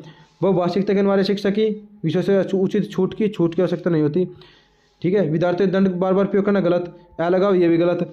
तो पूछा क्या है, देखिए कि वे दर्जी ने पठन क्षेत्र में अधिगम कर सकते होती है, तो उन्हें भाषा विषय से छूट की जरूरत होती है, तो ऑप्शन सेकंड। अगला देखिए क्या है, अगला क्वेश्चन आपका, उपकरणों और सहायक तकनीकों की पहुंच को अनुकूलित करने से निम्नलिखित में किसके समावेशन में मदद मिलेगी? किसके समावेशन में मदद मिलेगी? जो दृष्टिवादी सही, न्यून ये भी सही, ये भी सही और ये भी सही, ऑल ऑफ दी अब वो सब बच्चों की सहायता मिलेगी। अगला क्वेश्चन देखिए क्या है 20 क्वेश्चन, इसमें कहा गया है निम्नलिखित कौन सा विकल्प दी गई दिव्यांगता और संबंधित विद्यार्थी समावेशन हेतु रणनीति का सही युगम होता है? तो कौन सा होता है? वाक्य हानि, धैर्य दिखाना और प्रतिक्रिया देने के लिए पर्याप्त समय देना, ऑप्शन फोर्थ। देखिए अगला क्वेश्चन क्या है, अधिगम तब प्रभावी होता है जब बाहरी प्रयोग द्वारा निर्देशित हो, नहीं ऐसा कुछ नहीं है। फिर क्या कहा, प्रतिस्पर्धा बढ़ावा दे, नहीं, पूरी तरह शिक्षा द्वारा होता नहीं, विद्यार्थियों को लक्ष्य निर्धारित करके अवसर दिए जाते हैं, बिल्कुल सही, ऑप्शन फोर्थ। अगला क्वेश्चन देखिए क्या है, शिक्षण अधिगम का रचनावादी दृष्टिकोण कैसा होता है? अधिगम को अर्थ निर्माण प्रक्रिया के रूप में देखता है, रचनावादी वाला। अगला है, राष्ट्रीय शिक्षा नीति 2020 किस बदलाव का प्रस्ताव रखती है? यह रखती है कि यह सीखना कैसे सीखना होता है, इसको यह इनसे 20 बात को फॉलो करता है और ये भी इसको बात को फॉलो करती है। अनुप्रयोग विश्लेषण संश्लेषण किसके उदाहरण होते हैं? ये किसके होते हैं? उच्च क्रम चिंतन कौशल के होते हैं। अगला क्वेश्चन देख 25 क्या है, 25 क्वेश्चन कहता है कि विद्यार्थियों द्वारा ग्रहण की गई वैकल्पिक धारणाओं को संबोधित करने के लिए निम्न में से क्या महत्वपूर्ण होता है? तो क्या होता है? ऐसी परिस्थितियाँ उत्पन्न करना जहाँ विद्यार्थी वैकल्पिक धारणा को व्यक्त कर सके, ऑप्शन थर्ड। अगला देखिए क्या है, निम्नलिखित में किसे एक शिक्षिका द्वारा बढ़ावा दिया जाना चाहिए? मात हासिल करने की दिशा में उन्मुख लक्ष्य है। 27 क्वेश्चन है, एक शिक्षक को अपने शिक्षार्थियों में खासता की भावना पैदा करनी चाहिए, तो जुड़ाव की भावना पैदा करनी चाहिए, बाकी ऑप्शन गलत है। अगला है ये तर्क, और ये तर्क वाले क्वेश्चन जरूर आते हैं। शिक्षक को ऐसे प्रश्न पूछने जाना चाहिए जो विद्यार्थियों को उनसे अधिगम की अपेक्षा की जाती है, जो वे पहले से जानते हैं, भी समझ स्थापित करने के सुसाध्य होते हैं, बिल्कुल सही। पूरे ज्ञान उदाहरण के अधिगम में कोई भूमिका नहीं निभाते, दूसरा गलत है, पहला सही है। ठीक है जी, ऑप्शन थर्ड है इसमें। 29 देखिए क्या है, निम्नलिखित में से कौन सा प्रेरणा के स्रोत और प्रेरणा प्रकार का सही मिलाप युगम होता है? तो कौन सा है? रुचि कैसी होती है? रुचि होती है आंतरिक प्रेरणा, बिल्कुल सही बात है, ये गलत, ये भी गलत और ये भी गलत। अगला देखिए क्या है लास्ट क्वेश्चन, प्रभावी अधिगम हेतु निर्देशन के लिए प्रारंभिक बिंदु क्या होना चाहिए। तो बच्चों सामाजिक सांस्कृतिक परिप्रेक्ष्य होना चाहिए। अब नेक्स्ट शिफ्ट का पेपर डिस्कस करते हैं। नेक्स्ट शिफ्ट का पेपर जो हमारा 17/1/2022 को लिया गया था, यानी 17 जनवरी को लिया गया था। फर्स्ट क्वेश्चन देखते हैं क्या है, बालकों के व्यक्तिगत विकास क्या होता है बताइए। ऑप्शन देखिए कि के लिए विकासात्मक प्रतिमानों को उद्धत करके सटीकता व पक्के भविष्यवाणी की जा सकती है। पक्के भविष्यवाणी नहीं की जा सकती, गलत है। पूर्वानुमान नहीं लगाया जा सकता, गलत है। अगला कुछ हद तक अनुमान लगाया जा सकते हैं, सही है। तो ऑप्शन थर्ड। नेक्स्ट क्वेश्चन देखिए क्या है, निम्नलिखित में से कौन सा कथन सही है। तो कौन सा, विकास क्रमबद्ध नहीं होता, गलत। विकासशील होता है, गलत। विकास तत्व प्रक्रिया, ये सही है। तो ऑप्शन थर्ड। नेक्स्ट क्वेश्चन देखते हैं, बच्चे अपने समाज के बारे में ज्ञान रहने के कौशल मूल्य रीतियाँ किससे सीखते हैं। देखिए आस पड़ोस से, हाँ, धर्म से, स्कूल से, समकक्ष समूह से, तो ऑल ऑफ दी अबव सभी से सीखते हैं। नेक्स्ट क्वेश्चन है, जीन पियाजे के संज्ञानात्मक सिद्धांतों के अनुसार अनुकूलन किन दो मूल प्रयोजनों को समाहित करता है। तो दो चीज़ें होती है, मैंने बताया था, एक समायोजन, एक आत्मसातीकरण। ठीक है, तो इसमें समायोजन और समावेशन, इसको बोलते हैं एडजस्टमेंट। Option first. नेक्स्ट देखे क्या है, जीन पियाजे के संज्ञानात्मक विकास के किस स्तर पर बच्चे लंबाई या भार जैसे गुणात्मक आधार वस्तु विकसित करने लग जाते हैं। यानी कि लंबाई के अनुसार, चौड़ाई के अनुसार वस्तु को क्रम में लगाना सीख जाते हैं। तो कौन सी होती है, मूर्त संख्यात्मक अवस्था। ये भी क्वेश्चन रिपीट हो चुका है। लेवाई-गोस्की के सिद्धांतों के अनुसार व्यक्तिकवाद क्या होता है। व्यक्तिकवाद होता है खुद से बात करना। किससे बात करना, खुद से ही। बच्चे अपनी सोच विनियमित करने में मदद करते हैं, खुद से बातें करते रहते हैं, खुद को मोटिवेट करने के लिए। आत्म केंद्रित, ये तो उसने बताया था जीन पियाजे ने। ठीक है, जीन पियाजे ने बताया था। ऑप्शन फर्स्ट है इसका। लेवाई-गोस्की के अनुसार शिक्षक बच्चों के अधिगम में किस प्रकार मदद कर सकते हैं। कैसे मदद करते हैं, वे क्या करते हैं, इनाम देकर, सजा देकर, ब्लैक बोर्ड पर नकल करवा कर। नहीं तो बच्चा का ऑप्शन थर्ड, मदद की मात्रा स्वरूप में बदलाव करके, यानी हेल्प करके थोड़े समय के लिए। अगला क्वेश्चन है, पूजा अपनी दोस्त को कहती है कि कक्षा के नियमों का पालन करना चाहिए वरना शिक्षिका हमें बाहर कर खेलने की अनुमति नहीं देगी। पूजा लॉरेंस कोलबर्ग के नीति विकास किस चरण में होती है। तो क्या वो क्या कर रही है, वो कह रही है कक्षा के नियमों का पालन करो। ठीक है, तो उसको क्या है, उसे आज्ञा, उसने आज्ञा तो मानी, लेकिन क्यों मानी, दंड से बचने के लिए। दंड से बचने के लिए। तो क्या बचा, ऑप्शन फर्स्ट। ठीक है, अच्छा, लड़की तो सेकंड स्टेज होती है, और ये बाद वाली तो कोई मतलब ही नहीं है। अगला देखिए क्या है, हॉर गार्डन के अनुसार निम्नलिखित में कौन सा कथन सही नहीं पूछा। नहीं वाला ऑप्शन है, तो दो बार पढ़ेगा आंसर दे। कौन सा है, इसने कहा फर्स्ट ऑप्शन है, बुद्धिमत्ता एक स्थायी तथा स्थिर विशेषता है। नहीं, बुद्धिमत्ता स्थिर नहीं होती है, बदलती रहती है एज के अनुसार। बुद्धिमान तो रहता है आदमी ज़्यादा। ये भी सही है, ये भी सही, ये भी सही। नहीं, गलत पूछा तो गलत पहले ही है। अगर देखे क्या है, एक बाल केंद्रित शिक्षा में क्या होता है, शिक्षक कोई भूमिका नहीं होती, गलत। निष्क्रिय रहते विद्यार्थी, गलत। शिक्षिका निष्क्रिय रहता है, गलत। बता, शिक्षक विद्यार्थी दोनों की भूमिका होती है, और ये क्वेश्चन रिपीट हो चुका है। अगर देखे क्या है, कक्षाओं में लड़के गणित व विज्ञान में लड़कियों से कहीं बेहतर प्रदर्शन करने की क्षमता रखते हैं। अच्छा, कक्षा में लड़के, ऐसा कुछ नहीं है, लड़कियां भी तो अच्छा प्रदर्शन करते हैं विज्ञान में। लड़कों में लड़कियों की अपेक्षा गणित तर्क वैज्ञानिक क्षमताएं मौजूद होती है, भी गलत है भाई। ये क्या है, तो जेंडर विविधता को दिखा रहा है, तो दोनों क्या है, गलत कथन, गलत है ये। राष्ट्रीय शिक्षा नीति 2020 किस पर जोर देती है, पाठ्यक्रम का लचीलापन। अगला देखिएगा 13, मूल्यांकन का केंद्र क्या होना चाहिए। बताइए क्या होना चाहिए, अधिगम करता क्या और कैसे सीख रहा है, इसका वर्णन करना।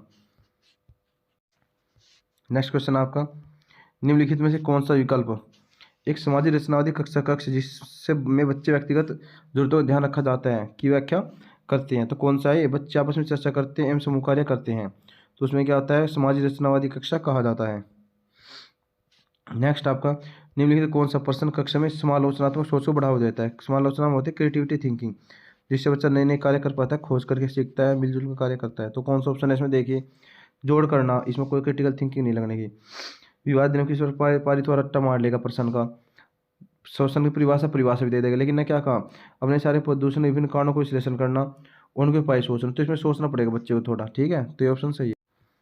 नेक्स्ट देखिए क्या है, निम्नलिखित में कौन सा विद्यालय में समावेशन की संस्कृति को दर्शाता है। कौन सा दर्शाता है, विद्यार्थी जरूरतों पूरा करने के लिए विभेदी आकलन को बढ़ावा दिया जाता है। Option first.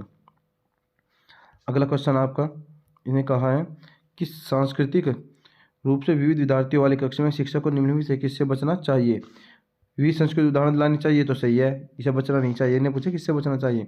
दूसरा, प्रभावी संस्कृति के लिए उपयुक्त पाठ्यक्रम और शिक्षण शैली विकसित करना, विद्यार्थियों संस्कृति की अनूठी विशेषताओं को साझा करना, ये भी सही है, ये भी सही है। तो कौन सा गलत है, तो दूसरा गलत है, दूसरा गलत है, इससे बचना चाहिए। अगला क्वेश्चन है, निम्नलिखित में किससे विद्यार्थियों के अक्षर और शब्दों को पढ़ने उनकी व्याख्या करने में समझने की क्षमता में सीधे प्रभावित होती है? तो गुण वैकल्य नहीं, लेखन वैकल्य नहीं, तो क्या होता है? वाचन वैकल्य, ऑप्शन थर्ड। अगला देखिए क्या है, गतिक दिव्यांगता वाले विद्यार्थियों को सफल समावेशन सुनिश्चित करने के लिए निम्न में से किससे बचना महत्वपूर्ण होता है? तो ऊपरी मंजिल कक्षाओं, पुस्तकालयों, प्रयोगशाला में आवंटन करना। विद्यार्थी कैसे दिव्यांगता वाले बच्चे? गतिक दिव्यांगता, जिन्हें चलने में दिक्कत होती है। देखिए गतिक दिव्यांगता बोला ना, तो उन्हें जो ऊपरी मंजिल है ना उनसे बचना चाहिए। ऐसी जगह पर नहीं रखो ने बच्चों को, कक्षा स्थान पर मतलब जहाँ ऊंची ऊंची मंजिलें हो, ग्राउंड फ्लोर पर क्लास लगानी चाहिए। अगला देखिए क्या है, निम्नलिखित में सृजनात्मक विद्यार्थी कौन होता है? जो नई नई खोजें करता है ना, कौन सी सॉरी पूछा कौन सी विशेषता नहीं, नहीं वर्ड लगाया इसमें, तो ध्यान से पढ़ना। उच्च क्रम समस्या समाधान ये तो सही है, नवीचारी प्रयोग ये भी सही है, जिज्ञासी प्रबल भावना है, लेकिन अभिसारी होता है कि तरीके से सोचना। जो बच्चा सृजनात्मक है एक तरीके से नहीं सोचेगा, एक तरीके से सोचता है, उसने गलत पूछा तो गलत, ऑप्शन सेकंड है।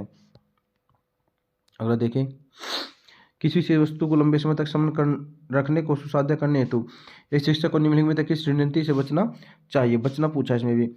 स्मृति अलग अलग सहायक विधि लागू करना सही है, चार्ट बनाना ये भी सही है, असंबंध शब्द प्रस्तुत करना, यानी जिसका पढ़ाई लिखाई से कोई संबंध नहीं है शब्द प्रस्तुत करेगा नहीं, तो ये क्या गलत है, इससे बचना चाहिए। अगला देखिए क्या है, जब सीखे जाने वाले सामरिक खलिस्तान हो तो विद्यार्थी बेहतर सीखते हैं। जब सीखे जाने वाली वस्तु कैसी हो? मौजूदा ज्ञान से जुड़ी हो, बच्चे के जीवन से जुड़ी हो, तो बच्चा ज़्यादा सीख पाता है। अगला देखिए, निम्नलिखित में कौन सा कारक शैक्षणिक उपलब्धियों में विद्यार्थी विफलता में योगदान देता है? तो गैर प्रासंगिक पाठ्यक्रम। विफलता पूछा ना, यानी कि बच्चा फेल्ड हो जाएगा, तो जब टीचर क्या करेगा? विफल हो जाएगा। अगर बच्चे को टीचर क्या पढ़ाएगा? जो सब्जेक्ट है उनका सिलेबस उससे बाहर पढ़ाएगा, तो गैर प्रासंगिक पाठ्यक्रम, तो ऑप्शन सेकंड है। अगला देखिए क्या है, राष्ट्रीय पाठ्यक्रम रूपरेखा 2005 के अनुसार क्या होता है? बच्चे ज्ञान के निर्माण में सक्रिय भूमिका निभाते हैं, ऑप्शन फोर्थ। अगला, एक संप्रदाय कंसेप्ट को पढ़ाने के लिए शिक्षक को निम्नलिखित में किसके प्रयोग से बचना चाहिए? बचना पूछा, यानी कि वो काम नहीं करना टीचर को, तो किस प्रयोग से बचना चाहिए? कंसेप्ट से उदाहरण देना सही है, कंसेप्ट के साथ गैर उदाहरण देना ये भी सही है, भाई जीवन से जुड़े उदाहरण दो। 19 संस्कृत आदुर उदाहरण देना ये भी सही है, लेकिन ऐसा तो उदाहरण देना, ऐसा तो होता लगातार कोई मतलब ही नहीं है, उदाहरण दे जाओ, उदाहरण देते रहो, बच्चे समझ में आना उदाहरण देते चले, तो ऑप्शन सेकंड गलत है, इससे बचना चाहिए। अगर देखिए क्या है, समझ ज्ञाता होने का ज्ञान या जागरूकता क्या दर्शाती है? खुद क्या करके उसे खुद का ज्ञान हो गया, ठीक है, तो जागरूक होगा, उसे क्या कहा जाएगा? उसे कहा जाएगा अधिसंज्ञान, मेटामोनिज्म, ऑप्शन फर्स्ट। अगले देखिए क्या है कि कठिनाई की पहचान, लक्षण निर्धारण, कठिनाई की पहचान, लक्षण निर्धारण, समस्या समाधान, परिणाम की खोज, ये सब किसके महत्वपूर्ण चरण होते हैं? किसके होते हैं? समस्या समाधान के होते हैं। Question same to same repeat हो चुका है ऊपर वाले शिफ्ट में। अगला देखिए क्या है, शिक्षण अधिगम प्रक्रिया में भ्रांतियों की खोज और चर्चा करना सार्थक है, बिल्कुल सही है, खोज तो करनी चाहिए। विद्यार्थियों को भ्रांति के बारे में सोचने अवसर देता है और जांच करने तो करने में सहायता करता है, ये भी सही है, तो दोनों सही है और इसकी व्याख्या करता है।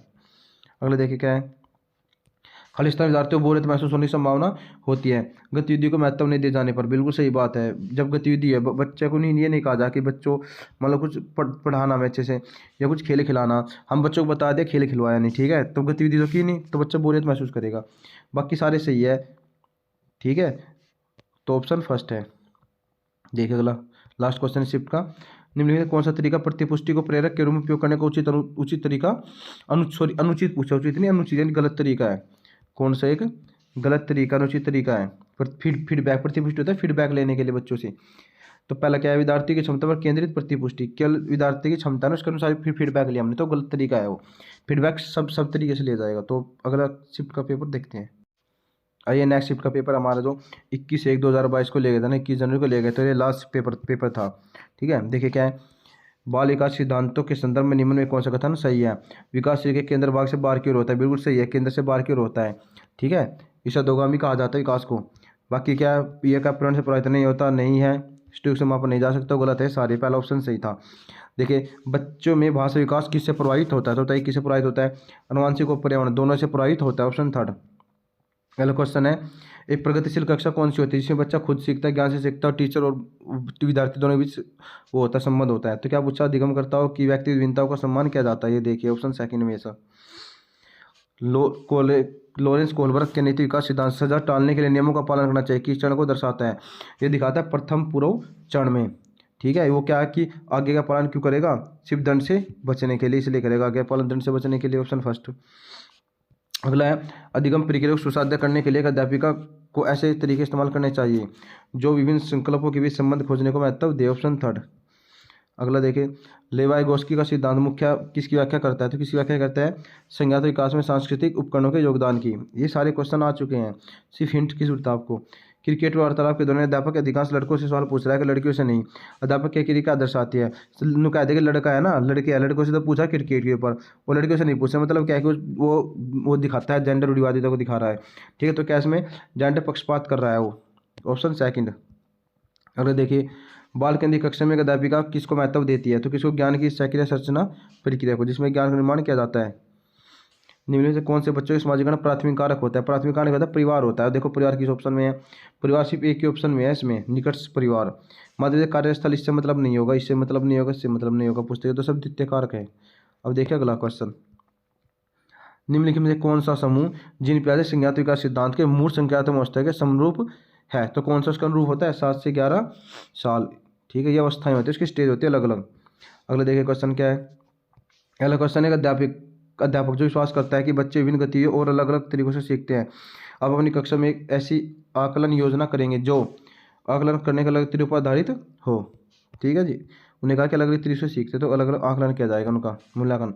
लेवाइगोस सिद्धांत के अनुसार निम्न में से कौन से अध्यापन प्रक्रिया को पाठ प्रदान करने की प्रभावशाली तकनीक कहा जाता है। पाठ क्या होता है, पाठ होता है टेम्पररी हेल्प करना बच्चे की, समस्या सुलझाने के दौरान अगर बच्चा किसी बिंदु पर अटक जाए तो उसे संकेत और इशारे देना, कान में टेम्पररी हेल्प करेगा कुछ समय के लिए, तो ऑप्शन थर्ड। अगला देखिए क्या है, निम्नलिखित में से कौन बुद्धिमत्ता के बारे में कौन सा कथन सत्य है, तो कौन सा सही है, केवल परीक्षा द्वारा मापी जा सकते हैं, नहीं, कोई भूमिका नहीं होती है, अनुवांशिकता गलत, अन्य क्षेत्र में उच्च बुद्धिमत्ता क्षमता होती है, ये भी गलत, तो बुद्धिमत्ता विद्यालय में बेहतर प्रदर्शन करने की योग्यता से अधिक होती है, ये सही है, ऑप्शन फोर्थ। अरे देखो जुकाम हुआ है, ठीक है, फिर मैं वीडियो बना रहे हैं आपके लिए। एक घोड़े को देखकर एक 3 वर्षीय बालिका चकित होकर बोली, वह इतना बड़ा कुत्ता, तो क्या उसकी सोच अभी परिवर्तित नहीं हुई है, तो इसे क्या कहा जाएगा, इसे, तो उसने क्या किया फिर, विकास के सिद्धांत के अनुसार बालिका प्रतिक्रिया निम्न में किसकी उदाहरण होती है, तो उसने अपनी सोच बना रखी है, जिसकी पूंछ है वो कुत्ते की तरह दिखाई देता है, तो उसने कुत्ता बोल दिया उसको, तो इसे क्या आत्मसातिका समायोजन क्या लाएगी कि वो उस चीज में परिवर्तन, अपनी सोच में परिवर्तन करेगी, उस समायोजन करना सीखेगी, एडजस्ट करना सीखेगी। भाषा में विचार वाले विकास की क्या क्या सुझाते हैं, उन्होंने क्या कहा था, उन्होंने कहा थी भाषा संज्ञानात्मक विकास को निर्देशित करती है, बिल्कुल सही, निर्देशित करते, दो दो ऑप्शन क्यों दे दिए। अच्छा अच्छा अच्छा, देखो लेवाइगोस्की ने क्या इन्होंने कहा था, पहले भाषा आई थी, पहले भाषा आई थी, उसके बाद क्या आया था, थॉट आया था, उसके बाद क्या आया था, थॉट। ठीक है, तो देखो भाषा संज्ञात विकास पर करते सही है ने, क्या संज्ञात विकास ये गलत हो गया, इनमें कोई संबंध नहीं, ये भी गलत हो गया, ये स्वतंत्र है यानी कोई संबंध नहीं, ये भी गलत हो गया, ऑप्शन क्या आपका फर्स्ट, क्योंकि पहले भाषा आई थी और फिर थॉट, वाइगोस्की के अनुसार। अरे देखिए, बच्चों में सृजनात्मकता को किस प्रकार सुसाध्य किया जा सकता है, क्रिएटिविटी किस प्रकार बढ़ाई जा सकती है बच्चों के अंदर, अन्वेषण को प्रेरित यानी खोज करके, बिल्कुल सही है, अध्यापक केंद्रित करके गलत, लगातार अभ्यास द्वारा गलत, केवल अनुकरण द्वारा ये भी गलत, तो ऑप्शन फर्स्ट। और देखिए क्या है, गुणज वैकल्य सीधे तौर पर निम्न में किससे संबंधित होता है, तो किस संबंधित होता है, गणित संकल्पों के अधिगम में कठिनता से। अगला हमारा क्वेश्चन है, अधिनियम 2009 आर्टिकल 2009 के अंतर्गत निजी विद्यालय आर्थिक रूप से कमजोर वर्ग के विद्यार्थियों के दाखिले हेतु सीटों के आरक्षण का प्रदान है, इन छात्रों से फल समावेशन हेतु अध्यापकों को इस तरह शिक्षण शास्त्र का इस्तेमाल करना चाहिए, तो समता पर आधारित यानी समानता, समता पर आधारित इक्विटी, सबको इक्विटी के साथ रखिए।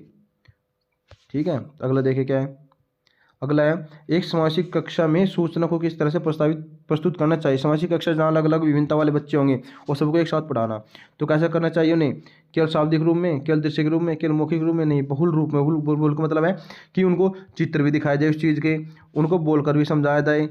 ठीक है, अलग अलग चीज़ों के अलग अलग विभिन्नता वाले बच्चे पाएंगे क्लास। अगला क्वेश्चन देखो, शिक्षक की सफल नीतियों के अनुसार दिव्यांग बच्चों की शिक्षा के लिए कौन सा मॉडल सुझाया गया है, तो कौन सा सुझाया गया है, तो कौन सा होता है दिव्यांगों के लिए, समावेशी शिक्षा, यानी सबको एक साथ शिक्षा देना, चाहे वो कैसे बच्चा हो, चाहे होशियार हो, चाहे वो थोड़ा कम होशियार हो, डलो। अधिगम प्रक्रिया के बारे में कौन सा कथन गलत है, गलत पूछा है ने, तो कौन सा है, अधिगम निरंतर प्रक्रिया सही है, व्यक्तिगत पर्यावरण पर निर्भर करते भी सही है, अधिगम चक्रीय होते भी सही है, तो कौन सा गलत है, तो ये गलत अप्रासंगिक। दूसरा क्या, जो अधिगम प्रक्रिया में त्रुटि गलतियां है अप्रासंगिक होती है, यानी कि कोई व्याख्या नहीं कर पाता, ये गलत बात है, तो ऑप्शन सेकंड। बच्चों को बराबर यस बोलने से कि वह अधिगम के लिए योग्य नहीं है किस संभावना को बढ़ावा देता है, वे निष्कृत हो जाते हैं, नहीं, अधिगम की गति में तेजी आ जाएगी, नहीं। ठीक, देखो जब बच्चों को हमने एक बात देखो बच्चों क्या हमने कहा, बच्चों को कहा कि वह अधिगम के योग्य नहीं है, तो बच्चों क्या होगा, से किसकी संभावना बढ़ सकती है, उन्हें अधिगम में तेजी जाएगी, कहाँ जाएगी, जब उन्होंने कह दिया तू तो योग्य नहीं है, तो क्या करेगा वो, एक तरीके उसका पढ़ाई से मन हट जाएगा, बच्चा अधिगम प्रेरित होगा, गलत, कोई प्रभाव नहीं पड़ेगा, ये भी गलत है। प्रभाव तो पड़ेगा। क्या प्रभाव पड़ेगा? प्रभाव ये पड़ेगा कि वो सीखने के लिए निष्प्रेरित हो जाएगा, उसे सीखने में कोई इंटरेस्ट ही नहीं रहेगा, क्योंकि टीचर ने कह दिया कि तू कभी नहीं सीख सकता, तू सफल नहीं हो सकता लाइफ में कभी भी, तो इसमें निगेटिव इफेक्ट पड़ता है। समस्या समाधान कौशल को किस प्रकार बढ़ाया जा सकता है? समाधान के वैकल्पिक तरीकों को मानकर अलग अलग विकल्प लेकर समस्या की कैसे सोल्व किया जा सकता है। अगला है, प्राथमिक कक्षाओं में संकल्पन नहीं तो विषय वस्तु प्रस्तुत करने का क्रम सर्वाधिक उपयुक्त कौन सा होता है? बताइए कौन सा होता है क्रम? इसने कहा कि कौन कौन सा होता है। पहले क्या करें? मूर्त सामग्री, फिर चित्र, फिर संकेत। मूर्त सामग्री मतलब क्या है? जो हमारे पास है, जो हमारे सामने उपस्थित है, पहले वो दिखाओ बच्चों को, जो उपस्थित है ना हमारे पास, ठीक है, जो लाइव है। जैसे बुक, किताब, वो है हमारे पास, वो क्या कहते हैं, फुटबॉल है, उसे फुटबॉल को दिखाया, ठीक है, पहले बता दें कि ये गोल, ये फुटबॉल है, फिर उसका चित्र बना कर दिखा दे, बुक में एक चित्र है, फिर संकेत के द्वारा दिखाया कि ये क्या है, फुटबॉल, इस तरीके से। अगला है, बच्चों के अधिगम पर कक्षा के वातावरण का काफ़ी प्रभाव पड़ता है। परिवर्तन अभिमुख अधिगम, अधिगम जो समझने पर जोर दें, संस्कृत बढ़ा देने के लिए कक्षा वातावरण किस तरह का होना चाहिए? सहकारात्मक हो, सहयोगात्मक होना चाहिए। अगला देखिए क्या है 26, अधिगम के संदर्भ में कौन सा कथन सही है? तो देखिए कौन सा सही है। परीक्षा ही चरम लक्ष्य होते हैं, गलत है। अधिगम में निष्क्रिय प्रक्रिया भी गलत है। भाव का अधिगम प्रक्रिया को प्रभाव नहीं पड़ता, ये भी गलत। तो बचा क्या? ऑप्शन 4। देखिए क्योंकि नेगेटिव बढ़ते हैं तो इसमें क्या कहा? अधिगम करता कि संलग्नता जरूरी होती है। इसका प्रक्रिया है, इसका मतलब है कि जो अधिगम है जटिल प्रक्रिया है और मिलजुल कर करने से सीखी जा सकती है, संलग्नता के साथ, यानी मिलकर कार्य करने से सीखी जाती है अधिगम। अधिगम सामाजिक सत्रात्मक विचार अधिगम प्रक्रिया में खालिस्तान महत्व पर जोर देती है, पारस्परिक क्रिया पर जोर देती है। अगला देखिए क्या है, निम्न में से कौन सा युग्म घटक और प्रेरणा स्रोत का सही रूप से मिला युग्म होता है? तो कौन सा होता है? जिज्ञासा आंतरिक प्रेरणा है, ये सही है, ठीक है। बाकी देखिए आत्म परिपोषण क्या है? बाह्य प्रेरणा है, गलत है, तो ये भी आंतरिक है। जिज्ञासा आंतरिक है, ये तो सही है। नगद पुरस्कार आंतरिक है, ये गलत है, तो बाह्य होती है। रुचि क्या होती है? ये भी आंतरिक होती है, तो इसने गलत लिख रखा है। तो क्या ऑप्शन सेकंड सही है। 29 क्वेश्चन, विद्यार्थियों में संकल्पनात्मक समझ को सुसाध्य करने का अध्यापकों को क्या करना चाहिए? जो प्रस्तुत किया है, जो पहले ही ज्ञात होता है, उनसे पढ़ाई शुरू करे, उनके भी संबंध स्थापित करे। ऑप्शन 3। लास्ट क्वेश्चन है, शिफ्ट को सारे पेपर हमने कवर कर लिए। अगला क्या है, जिसने कहा कि कौन सा कारक अधिगम को प्रभावित करता है? बताइए अधिगम कौन कौन प्रभावित करेगा? अधिगम मतलब पढ़ाई को, अभिप्रेरणा, समाज संवेग, शिक्षण, साहित्य, तो ऑल अब वो सारे प्रभावित करते हैं। तो देखिए हमने सारे शिफ्ट के पेपर, ऑनलाइन पेपर सोल्व कर लिए हैं। अगर वीडियो अच्छी लगी तो चैनल को सब्सक्राइब कर देना, भाई बहुत मेहनत लगती है वीडियो बनाने में। सारे पेपर डाउनलोड करके उनके आंसर की के अनुसार पढ़ाया आपको, जो ऑफिशियल आंसर की है। चैनल को सब्सक्राइब कर देना। नई वीडियो के साथ जल्द मिलते हैं।